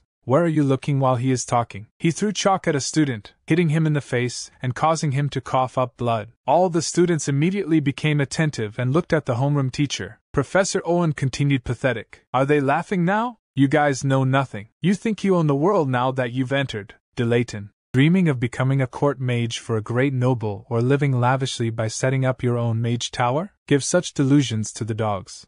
If they ever become like that, then he may call them master. However, they are still monkeys who have hardly grown fur, and there's a mountain of things they must learn. He then asked, are there any from the 8 major schools here? Hubert and a girl with black hair raised their hands. Professor Owen stated the worst thing about this school is, these idiots from the 8 major schools. The strange, mathematical formulas they bring in the name of school tradition are astonishing. He doesn't even expect contributions, just don't get in the way. Then he asked, any from mage noble families? Rain and Krista raised their hands. Professor Owen noted, these guys are truly disgusting, acting all-knowing and arrogant without having experienced hardship. Go home and learn how to change their clothes by themselves first, then come back. Rain thought a great monkey with unprecedented talent in rhetoric. He might be better suited as a cult leader than a mage. Professor Owen continued his job over this year is to make them into at least usable mages. Even better than monkeys, that is. There's no place for anyone here who's worse than a monkey. Anyone who can't keep up will be ruthlessly abandoned. At least try to evolve into a human. He then asked, why aren't they answering? Are they not paying attention? Should he teach them how to respond? Is that so? He turning to a nearby student and asked, is he scary? The student replied, no, he is not scary. Professor Owen remarked, so that means he is seen as easygoing? Then he announced they will have a test now. You and the person next to you will form teams of 2 for the test. The team that comes last will be expelled immediately. Keep that in mind. The green-haired student inquired, expulsion, really? Is it that easy? The blue-haired student replied, he hasn't heard of such a thing. He's probably just saying that to scare them. However, Professor Owen continued writing the problem on the board. A little later, as he finished, he noted the time. Limit is 20 minutes. From now on, solve this problem on the paper on their desk and submit it. Those who can't solve it within the time and are the last ones to submit will be expelled as promised. He asked, what are they staring blankly for? And shouted, the exam has already started. Work in pairs of 2. Even monkeys could solve 2-star magic if they put their heads together, right? Rain looked towards Krista, while she explained, the magic circle is shaped like 2 layers of a fan. The runes to be inscribed are Ju and U. The formula to use is, and she said, hurry and help. Build the basic formula with matrices and then find the answer using a cubic function. Rain inquired, matrices? Is she the type to suffer unnecessarily? She shouted, stop chatting and start writing. Then she remembered what the head of the Warden family said to her. The Warden family is finished now. Both the elder and younger daughters are like that. Krista, he is counting on her. She is the only one who can revive their family. Considering all this, she stated she has to become the top student. Meanwhile, Rain thought she has a heavy burden to bear. His thoughts were interrupted by her, asking, what is he looking at? Have he figured out the function's answer? He replied yes, and gave it to her. She remarked, good, now she just needs to solve it. At that moment, a strong wind blew from the window, disturbing both of them. She asked, why now, out of all times? Then the paper on which she solved the problem torn into pieces. She exclaimed in shock, no, it can't be happening. Hearing her shouting, Professor Owen remarked, she is noisy. Can't she do a calculation quietly? She replied, she is sorry, teacher, and noted to herself, it's ruined, she has to start all over. Then Rain activated Bel Sidious and traced the traces of wind magic on the torn paper back to the culprit who used that spell. That was none other than Hubert. Rain thought the 8 major schools are just playing childish pranks. The Rohunam school is the school of wind. The secret art is silent and colorless. They activated it silently and without any color, so the magic used must have been wind manipulation. His thoughts were interrupted by Krista saying, give her his paper, hurry and rewrite it. What is he spacing out for? Rain thought. The time limit is down to 8 minutes now. He already has the solution process in his head. He can do it in 8 minutes. He snatched the paper from her, and she asked, what is she doing? Rain noted it's impossible. They can't finish in time with this method. She questioned, how can he know without trying? Rain sighed and stated, she needs to know when to give up. This made her angry at him. He continued, it can be done. It's just too much for her way. He immediately started writing with great speed, that surprising her. While advising her, he said, if she break down that easily, she can't be a mage. Remember this. A strong mage must remain calm at any moment. In the world they lived in, even 8 minutes was not a given. The price for just a few seconds delay was not just expulsion, but death. This time, we'll take the lead, so she just helps. Don't hold us back. A little while later, Hubert and the black-haired girl approached Professor Owen, with Hubert handing him a paper and saying, please grade this. Professor Owen examined the paper closely, then checked the activation of magic circle by pouring his magic onto it. Smoke erupted from the paper. Seeing this, Professor Owen remarked, the J-E&U runes are working properly. Considering the short time, it's not bad, but don't get cocky. It's not that great. This kind of problem only needs 2 minutes. Therefore, the grade is AC. Hubert protested, he can't accept this. He solved it first in the class, and the math formula is perfect. So what is the reason? Professor Owen replied, stop messing around. Rohunam School of Wind. You know exactly why it's AC grade, monkey kid. The black-haired girl began to speak. What is he trying to say? She really. But her talk was interrupted by Rain, who said, can he please move aside now? Seeing them at the front, other students started discussing. One student noted, their answer sheets were all torn up earlier. A second student remarked, that's what he said. And they've already finished? Meanwhile, Rain said, please grade our answers too, Professor. Professor Owen closed the book with a smile and asked, did they really complete it? This is truly unpleasant. He was excited at the thought of expelling these rookie mages from the magic lineage. Rain replied, if he can't use magic just because the wind blows, he can't call himself a mage anywhere. Professor Owen remarked, he likes his spirit, but it's not even as much as a booger. From his mother. As he looked closely at the paper, he noted the magic circle is different from what was proposed. Rain responded, yes, one magic circle is fan-shaped, and the other is drawn as a circle. Professor Owen asked, why did he make a different one? Rain replied, the J rune works well with water attribute magic. Using that, he simplified the mathematical formula to operate this rune. If he can solve the rune's requirements with a first-order equation, activation time speeds up. Professor Owen noted, this isn't something that even comes up in middle school lessons. He knows it well. Rain replied, that's what's strange about the middle school curriculum. Can't say he is properly using magic until he fully mastered the runes. Considering that, he changed the shape of magic circle. Professor Owen thought. Based on his understanding of runes, he aimed to reduce the activation time. Then stated it's a smart answer. Whether it will activate properly is another story. Rain responded, right, but check it yourself. Professor Owen poured his magic into the circle, saying, can't wait to see that nose flatten. Does he know? He construct a dual tribute magic circle. Math to solve you becomes several times harder. Let's see if this is skill or just a stunt. And the spell activated. A bright golden light shone between the blue magic circles.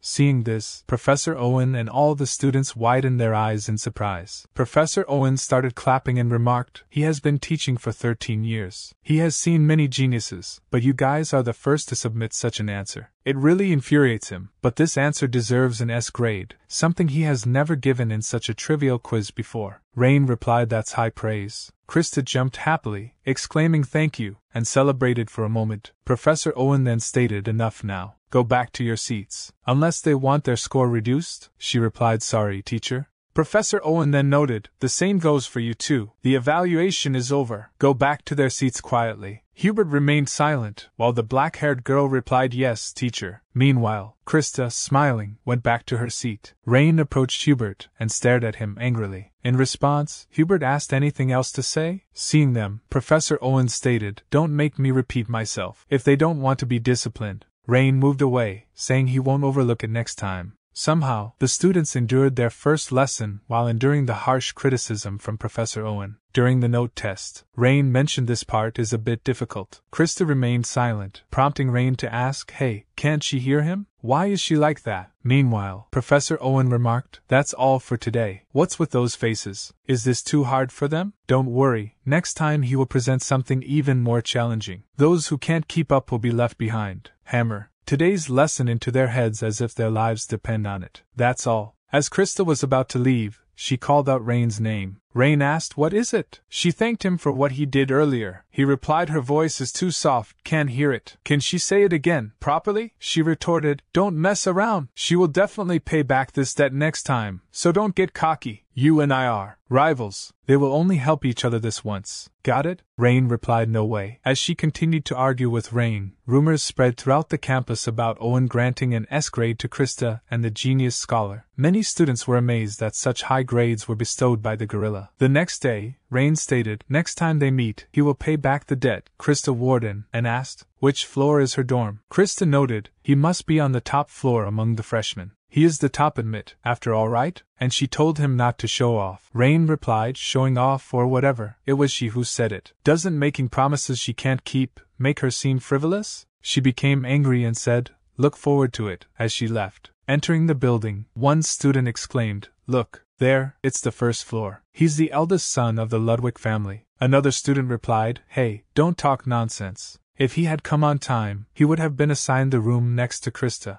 The first student noted, "He is joking." The second student stated, "With those skills, he would have passed the regular exam. Why take a supplementary one?" Meanwhile, Rain found his room, utilizing the artifact to unlock the door and gain entry. Reflecting on its interior, he noted it was a single room, evoking memories of his time at the Magic Tower. Even in his past life, he had been confined to a similar room, solely dedicated to the study of magic. As he lay down on his bed, thoughts raced through his mind. Apart from the first lesson, there seemed to be little else of note. Contemplating his options, he pondered the idea of infiltrating the Vatican to investigate his remains. However, he realized that infiltrating with his current identity and abilities would pose significant challenges. Attempting to arrange a four-circle magic formation, he experienced disappointment as it broke and disappeared. Reflecting on his capabilities, he concluded that four-star magic still eluded him. As an owl perched on his windowsill, something tied with a rope to owl leg caught his attention. Untying it from the owl's leg and removing the covering cloth, he discovered a wooden box. Upon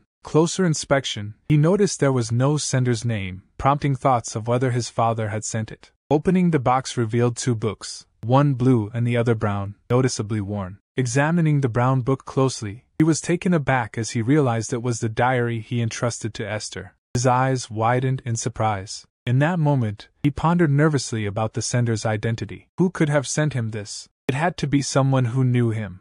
On-campus magic training facility, Battle Dragon Field. A countdown announcement rings out, 30 seconds left to the target, then 25 seconds, and now 20 seconds remain. As Krista battles monsters with her sand soldier, Gertrude Panton asks, "Did something good happen today?" Krista inquires why Gertrude is asking. Announcement is made, 10 seconds remaining. Gertrude Panton notes, "It seems like she is more excited than usual. Is it because she met with Lord Rain? She is curious if something happened between you two." Krista immediately shouts, "Nothing happened. She is just annoyed by seeing that irritating face again today. She is relieving stress while practicing." Gertrude thinks she is not fooling anyone with that act. "It seems the rumors about she getting help from Rain Ludwig during the exam are true. It's surprising though. The Rain Ludwig she met during childhood at the family gathering didn't seem like this." She then states, "It's over, Mississippi. Please put away the golem now." Meanwhile, Hubert is making his way through the central lounge of the student dormitory. A student remarks, "Welcome, C-grade loser." Hubert retorts, "Don't mess with him. Keep that up, and he might just die." Logan,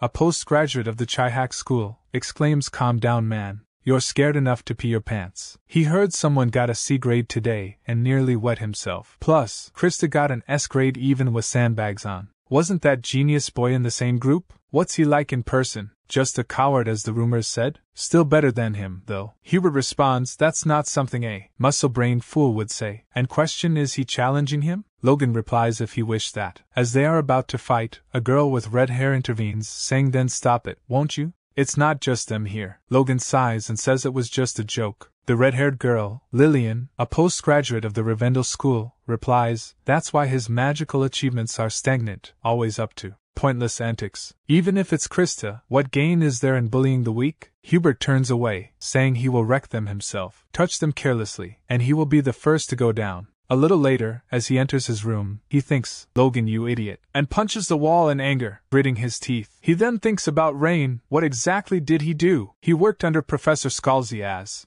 An assistant for 3 years, not chosen by blood ties but by skill? A guy who couldn't even earn a single rank. That shouldn't be possible. Meanwhile, Rain is sitting on his bed reading a blue book he received from an owl. He thinks Part 1 is about Lynn's life. Part 2 covers the magic and combat styles he has used. It's incomprehensible. Even if someone knows his identity, how did they know? And if they know, why haven't they made contact? As he sees the clock, he remarks it's already 2300 hours. Better turn off the lights before the housemaster comes. As he is about to turn off the light, his attention is grabbed by the book he left to Esther. He picks up the book and opens it. A large Rudian emerges from the book, surprising him, and he immediately releases the book and dashes backward. Seeing the Rudian, he notes, "That's an ancient rune school 8 Rudian. The one he made in his previous life? No, it's twice as big and much darker than before. Even so, to have persisted for as long as 300 years? But on whose magical power? And for what purpose?" His thoughts are interrupted as the Rudian sits on his finger. Then a system window pops up showing information. Progress in unique magic research can continue. Progress, 37%. Another window pops up showing different runes. Seeing them, he notes, this is something he researched in his past life to reach the sage level? These are the 12 original runes he tried in real battles 300 years ago. He thought all had failed, but the progress is at 37%? It shouldn't be possible for a 4-star magic like Rudian to check the progress of a 6-star magic. But if this is real, then he wasn't wrong in his path. If he continue this way, he can reach the truth. The sudden appearance of hope makes him instantly forget the sender of the book, erasing it from his mind in a flash.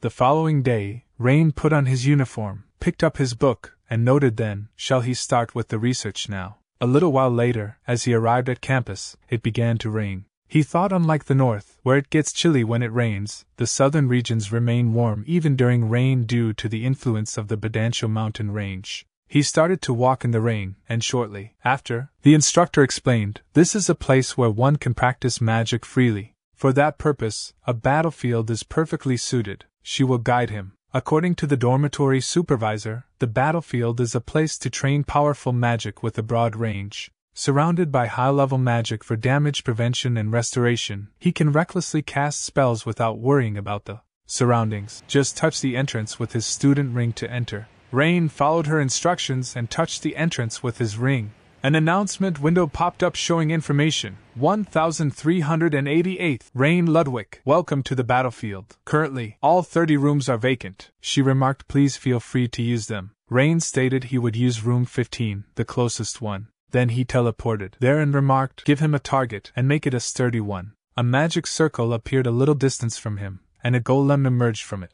Rain examined it and remarked, is it at the 2-star magic grade? That's not bad. Then he opened the book and read, the rune U imparts a wriggling trait to the molecules. If this rune is engraved on flame magic, the embers wriggle and burn persistently. Reading that, he closed the book and thought, let's start with this rune. He constructing a triangular magic circle and engraved the rune U. As he engraved the rune, the magic circle became unstable and disappeared. Then he thought, looks like 1-star magic doesn't work. In anger, he closed his fist and constructed 3 triangular magic circles simultaneously, engraving the rune U on all of them with great speed. This was followed by a small explosion, creating tiny red particles that Rain controlled and directed at the golem, covering it entirely. Seeing his magic from a distance, Hubert thought, what's this trash magic? It's 1-star magic, but he can't even use it properly? The characteristic of flame magic is to be noisy. But seeing how quiet it is, it looks like it's still at the basic stage. The rumor that he was an assistant under Scalzi seems to have been false. A little later, as Hubert left, the golem began to crack and fell to the floor. Rain sighed and thought he barely succeeded.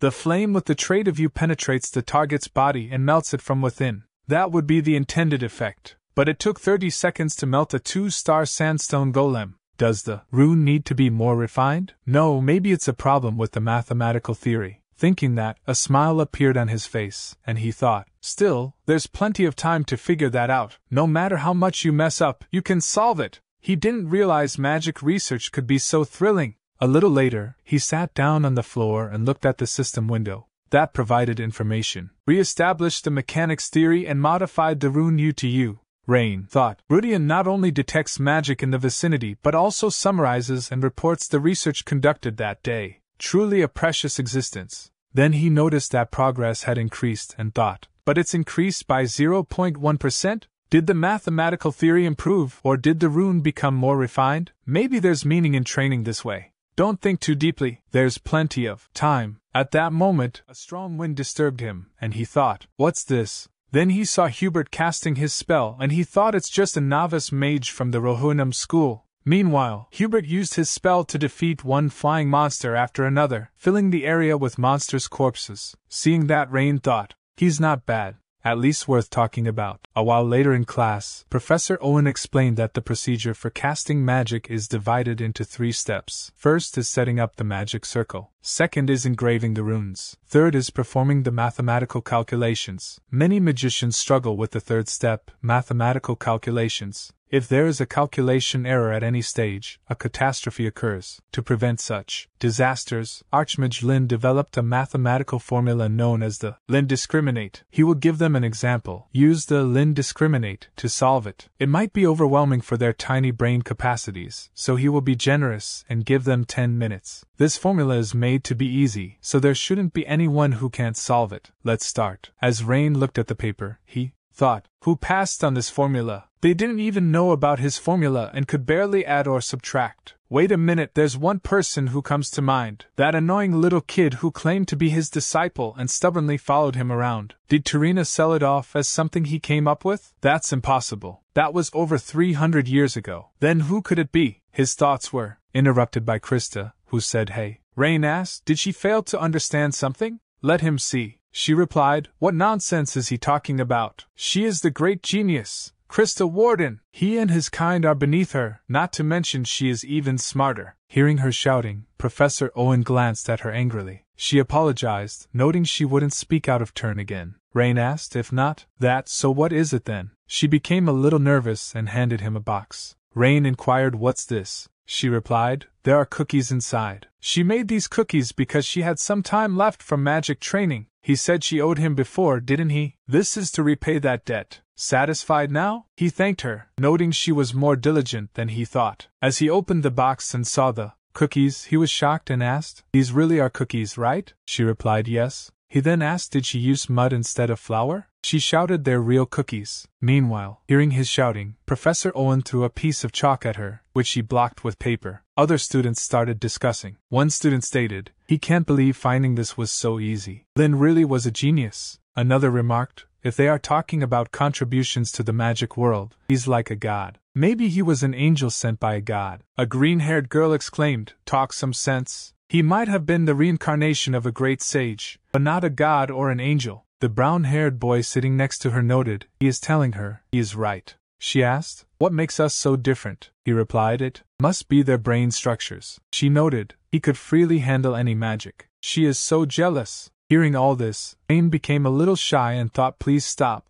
Krista wondered, why is his face turning red? Is he being this shy over a few cookies? At that moment, Professor Owen approached her and noted, for a monkey who doesn't even attend classes, she sure knows how to defend herself. Is she interested in attending a special class? She became nervous and said, no teacher, she is sorry. Professor Owen stated, now submit her answers. That concludes today's lesson. During the 4th period, they went to visit different clubs. She asked, which club is he going to join? She is definitely joining the Magic Volleyball Club. The descendants of the magic lineage are obligated to maintain dignity by playing magic volleyball. Rain asked, really? What does magic volleyball have to do with dignity anyway? She thought he didn't know that. Rain noted, he will take his time and look around. See her later. Rain thought, Delayton features various clubs designed for exchange and competition among students. These clubs are established for that purpose. The Combat Magic Club, the Fire Attribute Magic Club, the Festival Magic Club. Clubs are formed by students with common goals or motivations and receive activity funding upon approval from the advisory professor. It provides an environment for everyone to dedicate themselves to their research, separate from classes. There are many interesting places. He should take a good look around. But because of her, he is so distracted that he can't concentrate. She shouted, hey, come on, listen to what she is saying. Didn't Lord Ludwig mention? The magic lineage must join the Magic Volleyball Club. Rain replied, he hasn't heard that. And even if that's the case, it's no problem. She inquired, really? He replied, his father won't meddle no matter where he go. Gertrude Panton asked, that can't be true. The Magic Volleyball Club is a royal club. He must join for the honor of the magic lineage. Rain inquired. It's not mandatory, is it? The Sculpture Magic Club seems more interesting to him, and this local development magic club as well. Rain thought of an old memory when Esther remarked, people were clinging to survival, but when the world became peaceful, everyone was gradually able to do what they liked. When Lynn grows up, the world will surely become prosperous. So she hoped Lynn can protect those lives. Gertrude Panton questioned, did he hear what she said? Where is he going? Rain exclaimed, he is going to check out the local development magic club. She thought, does he not know that magic volleyball is an essential part of the social gatherings of high-ranking magicians? The glory of the Ludwig family, which has competed with the Page family for over 100 years, might end with Lord Rain. But the eldest daughter of the Page family disappeared after a certain event. If the Ludwig family also falls from grace, is it time for the beginning of a new era led by Lady Krista? She excitedly turned around towards Krista, but she was nowhere to be seen. She thought, could she be following Lord Rain? Krista noted she was just curious about what the local development magic club is like. Rain replied he understands. She stated, and she definitely didn't follow him. Got it. Hey, is he listening? Rain replies with a simple okay. At the moment, they are arrived at local development magic club. And Rain think, is this the place? As they about to enter, they hear someone shouting how he is supposed to accept such ridiculous conditions. The person shouted at Logan, who replied, the strong take it all. Isn't that the rule of the Dilaton Club? This room will be useful for them, so hand it over. Rain asked, who's that? She replied, he really don't know. That's Logan, a junior member of the Chihak School. Rain then asked about the Chihak School. She note, what do he even know? It's a school that specializes in producing mages with a focus on martial arts. Rain replied he know that much too. However, Logan inquired, so he is saying that they should settle it with a duel, right? Do he even have the guts to duel against his senior? Local development? Why do he even need such a ridiculous club? Who would recognize it anyway? She exclaims, this happens often. To run a club activity you need a room. But if you want to create a club when there are no spare rooms, you have to take over another club's room. Rain asked, with a magic duel? She replied, correct. It's a clear and convincing method. He turned around to leave while saying, that's right. She asked, won't he join? Rain replied, he hate annoying things. Meanwhile, student with glasses remark, you 8 great schools might not realize it, but studying mathematics or advancing academics isn't the only reason magic exists. Logan asked, then what else is there? He explained, it's true that academic feats have led to the advancement of magic, but agriculture and relief efforts are areas where magic hasn't been utilized. Logan note, is that so? The student with glasses continues by saying, if they could find a way to use magic, they might easily solve problems like poverty. No, they definitely could solve them. This is a club that the seniors set up to make that happen. Even now, thinking about the people who are struggling, he absolutely can hand it over to him. Logan laughed and remarked, is he serious? If that were possible, the archmages and sages would have already done it. And Logan grabbed him and stated he can't even keep a club against a freshman. What's with all the talk? Have those seniors ever produced any results? Is there anything that has changed? Do he really believe that such pathetic research left by these useless people can change the world? He doesn't even dare to fight with magic. He must think it's trivial, right? It's so frustrating. So instead of someone he don't know, how about helping him, the person right in front of him? Come on, it's easier to give up. He replied he can't do that. Logan asked, it seems he can't open his eyes properly. Did he just wake up? Is he fully awake yet? Well, it can't be helped. He will help him open his eyes, as he about to throw him to the ground with great force. But he was interrupted by Rain's spell, causing him to lose the grip and drop the student to ground. And Rain asked, won't he have that magic duel with him? Logan asked, who is he? Rain replied he just joined as a new member. Then a system showed information the unique magic research progress in the surrounding environment can be continued, and an other showed progress rate 37.1% to 37.9%. Rain recalled the old memory of the past when he was Lynn. He think magic can do anything. It's not that everything is possible. There's more they can't do, but if they can create an oasis right in the middle of the desert, they can help travelers who are searching for water. Then Esther asked Lynn, can she ask him something? After this trip, can he create a few spells for her? Ones that everyone can learn and use easily. That can help people in trouble, and make people's lives a bit easier. Magic like that. Please create them with your hands. Logan note a new member, then he see Krista behind him, and he noticed his red eyes and black hair. He realized that he was Rain, and he remarked someone said a worn out, "Oops, his mistake." He have a habit of speaking his thoughts out loud. As a disciple of one of the grade 8 schools, he was on his way to greet the noble Lord Rain when he ran into him here. But it seems he mentioned a magic duel just now. Or did he hear that wrong? Rain replied he heard it right. Since he seems so eager to compete, shall he give him a match? Logan stated so he think he can beat someone like him, and asked is that what he think? Rain asked is he scared? Should he give him a handicap? He won't use any combat magic. How about that? Is that still not enough? Then he will only use 3 spells developed by this club. In a surprise, Logan asked is he serious? Rain replied it doesn't seem like he is lose anyway. Logan stated this isn't just a failure, it's an utter oops, another mistake. But Lord Rain, do he know it takes 3 days to approve membership? So at this point, it's just a personal challenge. Rain exclaimed just gets to the point. Logan remarked if Lord Rain wins, he will give up on this club, and if any troublemakers show up, he will chase them away himself. But if he win, he will submit a withdrawal form to Delayton. The reason for withdrawal could be, after meeting Logan from the Chihak school, he felt an insurmountable barrier. Hearing that Krista entered the room while saying is he kidding? He is just giving up on a club. Logan replied outsiders should shut up. Rain added right, Krista stay out of this. Krista noted hey, snap out of it. Do he even know what's going on? Rain replied do he need to know? He is going to win anyway. He decide the time and date. He is ready whenever.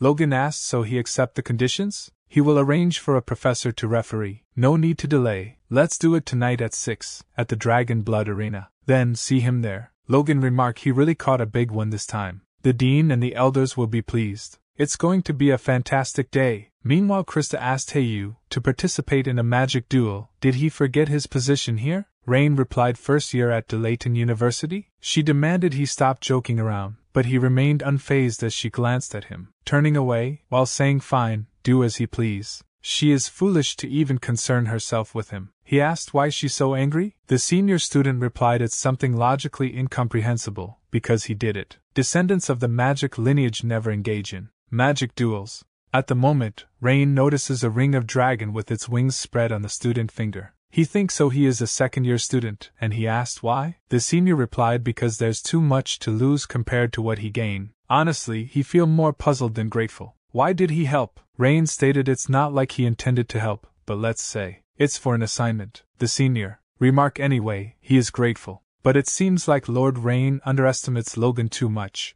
Rain asked really, is he that impressive? He replied Logan is a king-type magician, and particularly strong against general magicians who specialize in long-range magic. Plus, with his strong physical abilities and personality, he's fought in several magic duels before, and his victory rate is over 90%. He has embarked on a very reckless venture. It's all because he spoke carelessly. He might have exaggerated when he argued with Logan, but honestly it's not that grand of a club. He grew up in the countryside. The villagers pooled together their money to pay for his university tuition, so he thought to repay them in his own small way, to make the village a better place to live. That's why he joined this club and started researching magic. But things haven't gone as planned. The anxiety and restlessness only grew as time slipped by. He clung to it for personal reasons, but ultimately, he achieved nothing. It's pathetic, isn't it? It seems like it's God's will for him to quit. He is really sorry. He will be the one to participate in the magic duel. Rain asked what's so pathetic about it. He is the one who agreed to the magic duel. On that note, can he borrow a few books related to club magic? He need to get familiar with them for the duel. He will return them when it's over. He tried to stop Rain, but Rain stated do he know why Archmage Lynn started magic? That was to survive. Everyone starts out, for personal reasons. As he leaves the room, Rain thinks has the rumor already spread? This is turning out to be bigger than expected. At the moment, someone shouted his name from behind. He immediately turned around and saw the person was none other than his Aunt Ellen. She commented that she had finally located him and asked, have he been well? He asked why is she here for, and asked has she been well. She replied well her foot. She has been sleep-deprived recently, and thanks to him, she is wide awake now. She hears that he is participating in a magic duel against Logan from the 8 major schools, right? The whole school is in an uproar, isn't it? She must have heard wrong. It's true out that our cute little nephew sure stirred up quite a mess. Looks like she need to drink some liquor today. Rain noted his head's going to split. She walks away while saying if he get hit by Logan, it's going to hurt several times more than this. What is he exaggerating, you fool? Seeing her, Rain asked, is she worried? She immediately turned around saying, worried? Do she look like a pathetic aunt who worries and asks around about a guy like him? Don't flatter himself. He will only come to his senses after getting a good beating from Logan. As she's about to leave, Rain apologizes to her, and he notes he didn't realize it was something he shouldn't have done. But he assures her it won't bring shame to their family. She replied, despite his intentions, it has already become a matter tied to the family's honor. Because of his rash actions, in the worst case, it could end with expulsion. But it's fine. He was really annoyed by those who laughed at him as a worthless offshoot anyway. Since he has started it, trample them properly when he go. The name of the Ludwig family is on his shoulders. Make sure others can't even think of climbing up to his level. Show them a proper lesson. A while later, as both of them arrived at the arena, Rain thinks, of course, Aunt Ellen, that was his intention from the beginning. At the campus, a student with brown hair asked, what's going on? Why is it so noisy? A student with green hair asked the running students. Hey, where are they going? One of them replied. The useless prince and the muscle-brained idiot are fighting. Meanwhile, many students and professors gathered to watch the fight. Professor Caroline inquired, which side is he here to support? Logan, his fellow student from the same school, or Rain, his student? Professor Owen replied, status, bloodline, and academic background don't matter. He will just cheer for whoever is overwhelmingly strong. The referee professor chuckled and remarked, you're naive, then announced, he is in charge of judging this magic duel. Since this magic duel is officially approved by the school will manage the winner's conditions to be fulfilled by the loser on a school level. Alright then, contestants from both sides, come forward. Logan removed his top and threw it away, with a devilish smile on his face. Seeing a magic engraved on his chest, a student remarked, wow, he came well prepared. Isn't that a bit much for the useless prince? From the crowd, Krista noted, that's right, there's no way he can beat that. She was surprised when Gertrude Panton said, see, she came after all, Mississippi. She replied, she didn't come because she was worried. She came to watch that bastard get knocked around. Gertrude Panton replied she understood. Professor Caroline thought, it takes a long time for apprentice mages to activate their magic. That's why king mages, who can engage in close combat immediately, are a threat. So, how does he plan to deal with him? Rain Ludwig. However, Rain swung a wooden stick, surprising the professor and everyone watching as the wooden stick was revealed to be a broom. Logan stated, he thought he was holding some kind of wooden stick. But it's a broom? Seeing that, the gathered students started laughing, saying, is he here to clean? The genius prince is fighting with a broom. Krista covered her face in embarrassment. The referee inquired about it. Rain replied he borrowed it from the library. It's a good thing the cleaning is over. The referee asked, is going to use that in the magic duel? Rain inquired, is that not allowed? The referee noted, no, that's not what he means. Logan asked, is he asking him to look? He was so arrogant back then, but he guess he is going to sweep it all away with a broom? Just end it like this, Prince Rain. Don't show himself in a shameful way and just give up. Rain replied, it's always been like this since he came to college. It's really heartbreaking from the perspective of a senior. Logan asked, what does he mean by senior? Rain stated, what's with these young people these days, always talking back? He is not some kind of witch who casts spells with her words. Since when did mages become a tribe that fights with words? This angered Logan, and he leaned towards Rain. The referee stated, they are too close, so back off, both of them. He will make a final confirmation before the duel. If Logan loses, he will act as a guard for the local development magic club until graduation, and Rain will drop out of Delayton if he loses. There can be no appeal against the judgment. Will they accept it? Both of them replied yes, they accept. The referee noted, good, then, step back. The duel will begin in 10 seconds. Then the clock started to ring. The students that are still on campus shouted while running toward the arena, it's time to start. So let's hurry up. Seeing them, Ellen's assistant inquired, is it okay for him not to go, Professor? She will handle the rest. She replied she is not going. The assistant remarked, she is so calm. Her nephew is about to do something big. Ellen asked, is she saying she is not usually calm? Flustered, the assistant replied, no, she don't mean it like that. And Ellen thought, brother, maybe Rain is the vessel of the wise. There's no need to watch. The outcome has already been decided. The referee announced, begin the duel. Logan laughed and declared, watch carefully, Prince. Once he drop out, he will never have another chance to see something like this. The Chihak School's secret technique for physical enhancement. Gertrude Panton noted she guess he thinks he can end it in one blow. Hubert and a professor observed, look at the activation speed, it's not bad. This is a magic that can break bones or rupture internal organs if even a little bit of magic control goes wrong. As expected, he's one of the top students of the Chihak school. Meanwhile, Rain stood still, doing nothing. Logan stated, he will finish him off in 10 seconds. Hearing that, Rain sighed. Logan then rushed towards him with great speed, preparing to land a punch while thinking, the useless prince can't even move. Even if he did, the result would be the same. Physical enhancement is a magic that performs both offense and defense at the same time. It creates a wall of magic on the surface of the body for defense, and at the point of impact, it explodes to damage the opponent. There's no way to stop this. He will end it with one shot. He will crush that annoying face to pieces. Rain used the broom to deflect his punch, and struck him so hard that Logan flew backwards with force. Seeing this, the students and professors were shocked. Professor Owen thought, the sealing technique of the Osiris school. The sealing technique devised by Grand Mage Lynn, who 300 years ago raised the Osiris school. It's the fencing technique of Grand Mage Lynn. It's said that it was established with the help of hero Esther, who believed that even magicians needed strength for close combat or melee situations. How did the successor to the Ludwig family learn that? At that moment, Logan regained consciousness and quickly got back on his feet.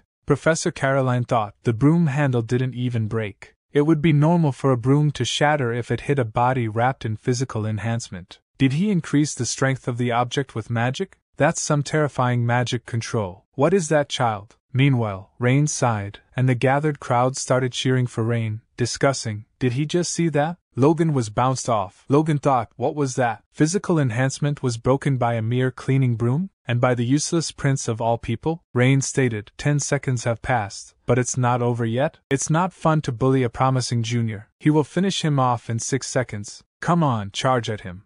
Logan thought, he is struggling with the situation he has been caught up in. He gritted his teeth in anger and stomped on the ground with full magic power, causing the ground to break and disrupt Rain's footing. Then Logan kicked the broken ground rocks at Rain, who blocked them with his broom. Taking advantage of the situation, Logan disappeared from view. Rain looked around and cast a spell on the ground. At that moment, another rock was launched at him from behind, which he blocked again with the broom. As he did so, Logan sneaked up behind him and kicked him, causing an explosion on impact. As the dust settled, Logan was the only one standing at the explosion place, while his foot stuck in the ground. Rain stated, before he start digging, it's magic applied to the field. Is he curious about the name of the magic? Anyway, it's a 1-star spell, and this is a spell that creates a temporary water break when a flood occurs. It's a 2-star spell. How is it? Quite useful, right? The crowd was surprised by Rain's fighting style. Professor Owen thought, climbing onto the platform built with broken rock pieces to secure both visibility and distance. It's a strategy to overcome Logan's close combat techniques. It's impressive how he turned the ground into a mud pool, anticipating the attack and binding Logan's feet. Moreover, the 2 necessary magic spells are activated almost at the same time. Professor Caroline thought, who would think of that as mental arithmetic? She stated, it looks like it's almost over now. Professor Owen replied, that's right. Meanwhile, Rain threw the broom toward Logan. This surprised the professors and everyone watching. Krista shouted, what is he doing, you idiot? All he has to do is throw a long-distance spell and it will be over. Instantly, Logan rushed toward Rain, breaking the broom that was thrown at him, and was about to punch Rain with full force. To Logan's shock, he was suddenly covered in plant shoots that restrained him, surprising everyone watching. Rain stated, and this is a magic that breathes life into dead plants. Although the duration is only about 10 seconds, he can use it like this too, with a broomstick. Rain continued, he only used 3 spells as promised. Shall they end it now? Logan gritted his teeth in anger and cursed Rain. Logan thought, it can't end like this. He can't lose like this. But his thoughts were interrupted as the plant tightened its grip, causing him more pain. Rain noted, did he put in too much magic power? It's even worse because the vines are sticky. He needs to make improvements considering the nature of the plant and its ease of control. He then asked, do he feel pain? Don't worry, you'll be comfortable soon. Rain broke a branch from the plant and used it to scare Logan before moving away. Logan shouted, he said he did end it. Rain replied, what nonsense is he talking about? It's already over. Since he lost, keep his mouth shut. He knows it hurts when he is hit, right? From now on, Stop doing bad things and live a better life. The plant lifted Logan into the air. Logan thought, this is the first time he feels such a thing. The world of magic is a place where only the fittest can survive. The branches then released Logan, and he began to fall. Rain stated, he's hung on for quite a while. It's a fairly practical magic. He thought magic duels only end when one side surrenders or is completely stretched out. He then hit the falling Logan in the face and remarked, since the match was decided earlier, let's not count this as an attack. Logan's supporters, both students and professors, were shocked by his defeat. Rain turned to the referee, who announced, the winner is Rain Ludwig. The crowd of students cheered for Rain. At that moment, a senior student approached Rain and thanked him, asking, how can he ever repay this kindness? Rain asked, what kindness? The 3 spells he wrote. No, the other spells too. The completion level is low, but he sensed it. He think his senior's efforts were not in vain. He is sorry, he was talking nonsense. But can he ask him one favor? Please make a lot of magic to develop their hometown in the future to the point where he doesn't have a chance to step in. He will do a good job, definitely. Rain bid the senior goodbye, who happily bowed before him. Rain thought, at this time, what would Esther say? No, let's not think about it. He is not Esther. Maybe he saved some face. Later that night, senior students discussed the event. One student noted, the useless archmage knocked Logan down. Another student asked, does that make sense? A third student added he saw it clearly with his own eyes. Just as the Rivardans said, his skills were no joke. In the end, he even preached to Logan and blew him away. The second student asked, was he not the useless prince but the temperamental prince? Meanwhile, Logan, hearing all this while lying on the bed, stood up, feeling pain in his head. At that moment, Professor Owen, standing near the window, asked, how does he feel about tarnishing his school's name? Logan immediately turned around, saying Grandmaster. Professor Owen stated, he told him to address him as Professor here. Did he forget already? Logan replied, he is sorry, sir. Owen sighed and suggested he take a break. Logan replied, he nearly beat him to death. Professor Owen remarked, stop pretending to be a genius. Does he think he can do anything just because he is famous? Logan replied, no, he doesn't think so. The professor asked, do he know about Scalzi Ludwig? It seems students from the Leverton school are talking about him. They say that the old man exploited Rain for 3 years as an assistant. The fact that Scalzi, who is cold and indifferent, kept Rain under his wing for 3 years means Rain's skills are real. This man will someday become a key figure representing the magical world. So, from now on, try to get to know him. Logan thought, he will not acknowledge Sega's eldest son, and he replied, he doesn't like that low-level scoundrel. Next time, he will make sure he knows his place for sure. The professor noted, looks like it's not just his brain that doesn't work, even his eyes can't see properly. Nothing will change just because he refused to admit defeat. Logan asked, what does he mean by that, Professor? Owen remarked, he means that right now, he is looking at someone who was injured in a solo fight, which is supposed to be his specialty. It seems like he can't realize that Rain was the one who spared him in the fight. He is the one who experienced Rain's strength up close. But if he can't come to a conclusion, then do as he wish. And since he lost the battle, make sure to keep his promises. That's all. Logan thought he admit he's strong, but he wasn't afraid of him. He was just concerned with saving face. That's it. 15 minutes ago, before the duel between Rain and Logan, at the Layton Central Library, Rain noted this library is the largest in the Empire, contains a diverse collection of historical books and personal records, in addition to a massive amount of other books. Regardless of how he think about it, it's strange that he inherited the story of the great man and his memoirs. Rain asked, where can he find these books? The librarian replied, if it's these books, here it is. The first book was Life and the Salvation of Kai's Castle. The second was Freed, the Priestess of the Fire Dragon. A smile appeared on Rain's face as he looked at the books. He recalled an old memory when Freed stated, let's make a bet. Which one of them will have a larger autobiography? Lynn replied, what's the point of self-driving cars? They are all after money, aren't they? Freed asked, is he not confident in himself? Is he afraid because his opponent in the bet is the Dragon Priestess? Lynn replied, okay, let's try it even if the outcome is clear. Freed remarked, if she provoke him like this, he has no choice but to respond. Lynn asked, what is he talking about? Who brought this up in the first place? Esther added, then she will bet on Lynn. Freed asked, she always encourages this child? Lynn replied, it's okay, everyone has the right to choose, and asked, but why him? What's the reason? Esther replied, just because of this and that. Lynn asked, what? Is she trying to back off now? What's this? Just say it, she replied. She suspects that she will not live long because of her traditional lifestyle, and Kai's is the oldest in their group, so it's likely that his life will be shorter than mine, and Fried won't be much different from them. But Lynn is young, perhaps he has the longest lifespan among them, isn't that right? So he's the most likely person to have the largest autobiography. But naturally, no one knows what the future holds. However, she hoped that she will be able to see Lynn's greatness for herself one day.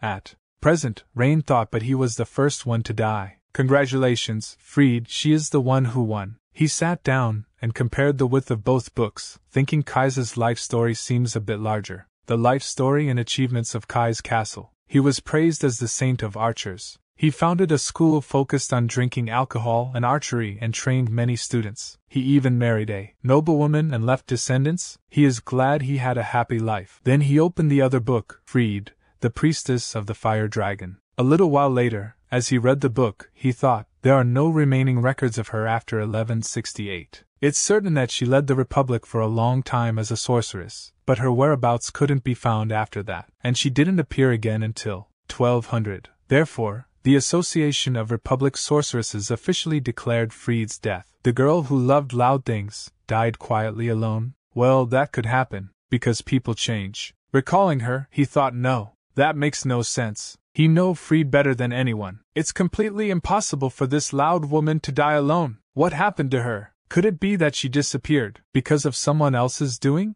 The mage who saved the world, without anyone knowing she disappeared. He paused, realizing he was damaging the pages by gripping them too tightly. Gently, he released the pages and smoothed them out with his hand. He thought, this book won't be enough. Should he also search in the books about the Republic? Just then, junior librarian Karen approached him and said, if he is looking for Esther's history, please read this book. She personally recommended it. Rain considered, is this a book about Esther? Then there's no need for him to see it, he replied. Thank you for that. As he looked at the book's title, his eyes widened in surprise. Terena, the Virgin of Ash. As he was about to delve deeper into his thoughts, she asked, sir, does he need anything else? He replied, oh no, nothing. Thank you for recommending the book. He started reading Terena, the Virgin of Ash. That bold girl became a priestess. The shaman who leads the spirits holds the highest rank among sorcerers. It's not a position just anyone can attain. Did she become a priestess as Fried's successor? Noticing her lifespan, he wondered, can people really live that long?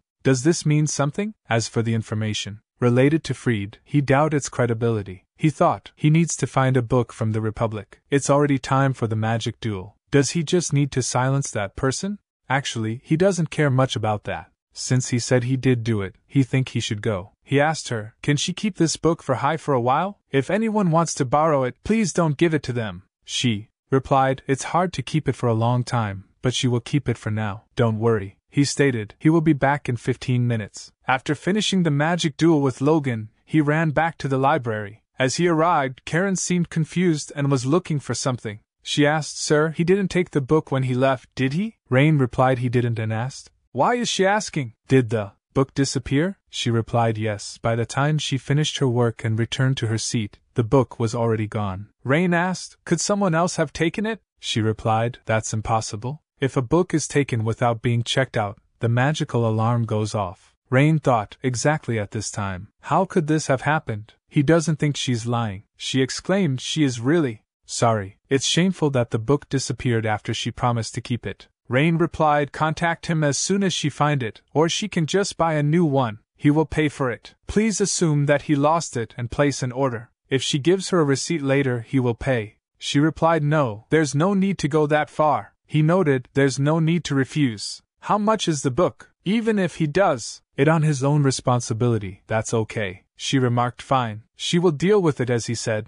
Rain replied, yes, please. He thought, it's not her job to be so stiff, but she's a sincere person. She stated, she was surprised to find someone like him here. Really, thank you very much, Sir Rain. At night, as he lay on his bed, he thought, now that he think about it, it seems like he has heard a lot of people saying thank you to him, and because of that, he is just wasting his time. Yet, he doesn't feel bad, which is surprising. Is it because his body has changed? Or is it because he has more time in his life? Anyway, about this incident, there are a lot of strange things. The book, he left it to Esther, but it came back to him. As soon as he tried to search for his friends of the past, Tarina's biography disappeared. Could Tarina have something to do with this? That's impossible. She's already dead. She died hundreds of years ago. Kai's, Esther, and Fried too. The people knew. When he was Lynn, they're all dead. Then who's doing this? My head hurts. Then he opened the brown book that someone sent him through an owl. Rudian appeared from it and showed the system window. Seeing his progress, his eyes widened in surprise. He thought, why did his progress increase? Did using magic against humans increase progress? So, if he had a choice of any opponent, then was using violence the right way to increase progress all this time? There was a need to forcefully open the door to truth. How could that be possible? Let's not get carried away and think about it carefully. Power rules the world. It's true that it's logical. But he didn't think it could be done just by using force. Otherwise, he wouldn't do anything else. What's certain is that when magic was used against non-living targets, there was an increase of 0.1%. It's true that after the human fight with Logan, it increased by 0.8%. At the moment, he has no other evidence. It might be worth trying. However, using magic against living creatures within the school would be a problem. In that case, why doesn't he try becoming an adventurer? Because he needs money to buy the book as well. That wouldn't be bad. Right. The next day in the classroom, the girls greeted him. Good morning, Lord Rain. One girl asked, do he remember her by any chance? They are in the same class. Another girl noted she lived right next to his dormitory. A third girl remarked she saw him in her dream yesterday. What she mean is, her words were interrupted by Rain, who said he is sorry, but he has no intention of remembering their names or becoming friends with them, so could they please move aside? The red-haired girl noted, Lord Rain, he is too much. The girl with green hair exclaimed, he really has a way with jokes. The girl with brown hair remarked, there's no need to be so shy. Hearing that, a boy with green hair noted, hey, look over there. Rain is deceiving those girls again. Look at him, flirting with them. First thing in the morning. Does he not have classes? Another student replied, truly, he's the top when it comes to charisma. Krista approached the girls and stated, hey there, can they please clear the way? The girls returned to their seats. Gertrude Panton approached Rain and whispered, Lord, wasn't his real nickname the Casanova? Then she moved away with a smile. Rain sighed and said hey to Krista, who remarked, could he please not talk to her? Rain became confused, asked why is she angry? She replied she told him not to talk to her. Didn't they discuss this before? She said she wouldn't care anymore. Rain thought, is she angry because of the magic duel? And stated, that's right. They are neither friends nor anything else. She noted, she is not exactly angry. Honestly, it was quite satisfying. His act of pretending to be weak despite being strong was truly unsightly. A strong person should show their strength. So straighten up and walk with confidence. He defeated both her and Logan. Besides, thanks to that, now he can trample him without hearing any talk of bullying the weak, so she is thankful. Be prepared. Next time she won't just flatten him, she will grind him into powder. Meanwhile, one student exclaimed, hey, it looks like Rain, the Prince of Charisma, and the valedictorian are going to clash. What an incredible matchup. Rain asked. First period is with Professor Owen. Is she going to keep standing there? She will get points deducted if she does. She replied, right, that's true. That was a close call, and thank him. Gertrude Panton thought, there's sweet lady, if she practiced her declaration of war speech all night, at least do it properly. At the weekend in the Central Library, Karen stated, there's been a problem. Rain asked, what's the matter? She replied, it seems all the books related to Tarina have sold out. She has inquired with all the publishers in the Empire, and they're all sold out. Rain asked about the reason? She remarked, she is not sure of the details, but the Golden Children of the Dragon Orthodox Church's Heresy Interrogation Agency have suddenly put all books related to Tarina on the censorship list this year. He asked, has Tarina been judged a heresy? She replied, it seems so. Rain thought, they made a posthumous heresy judgment. Why on earth is this happening? And he asked, has she read that book? She replied, of course. As a librarian of the Central Library, it's a must-read. Being a disciple of the great Mage Lynn and the priestess of the fire dragon, Fried, that person has left behind many great achievements, just like those two. He asked, was there anything strange in it? Like something about black magic? She replied, strange parts? Not by her standards. And since it's a biography, even if there were dangerous contents, they would have been filtered out by the censorship. Rain thought, the mystery only deepens, and stated he will have to go to the black market. She asked why go there? He replied, everything's available there. From books judged as heresy to artifacts eroded by the abyss, There's nothing that he can't find. He should be able to find books related to Turina quite easily. She replied, that's right. If it's the black market, he might be able to find it. But she is worried about the price. The rarity of it being a censored item would have driven the price up significantly. He thought, money really is the issue. Since the book is under suspicion of heresy, it would be too risky to take out a loan from the family to purchase it. She noted, it'd be at least 3 gold coins. With her salary, it's just impossible. Rain thought, he need to find a way to get the money first. He thought that, at least in this life, he wouldn't have to worry about money. A way to make a quick fortune. Should he sell magic scrolls on the streets? Or become a magic instructor? In times like these, a high-risk, high-return strategy is the only way to go. Let's see, the biggest bet he can place is his own life. Earning money by risking his life? Remembering something, he turned around, saying she has been a great help. She asked then, where is he going? He replied, there's something he wants to try doing. She asked about it. He stated, he is thinking of becoming an adventurer and earning some money in the process. She shouted, an adventurer? For someone from a noble house to engage in such lowly work, that's unacceptable, my lord. She will resolve it on her end, so please just wait a little longer. He remarked, if all goes well, he can quickly earn the amount required. It's the fastest method he can think of right now. She noted she is ashamed. The next morning, an old person asked, what's this? Rain Ludwig checked out the biography of Turina. First years aren't allowed to check out books during their first semester. Who approved this loan? She replied, it seems Karen did it, judging by the time. She's only been here for 4 months. He asked, where is she now? She replied, today is her day off. He asked, did she not receive the loan regulations? She noted, that's a possibility too, but Rain might have insisted on it. She's not the kind of child to make such a mistake. A boy with blue hair added, could it be a mistake in the name? He meant to write the name of Professor Owen, who comes often, but Karen's handwriting is so messy. It's hard to tell if it's Ellen or Rain. With everyone talking about Rain lately, she might have written it wrong in the confusion. Besides, lately, Karen has been enjoying secret meetings with Lord Rain. When you're in love, anyone could make such a mistake. The old person stated, really? If that's the case, then there's no problem. After the meeting, let's correct the borrower's name to Professor Ellen Ludwig. This video contains all the chapters that have been released up to the present day. The next part will be uploaded after there were at least 3 to 4 chapters of this manhwa released. So remember to like and subscribe to the channel for future update. Leave comments to share your experience. Looking forward to seeing you in the next video.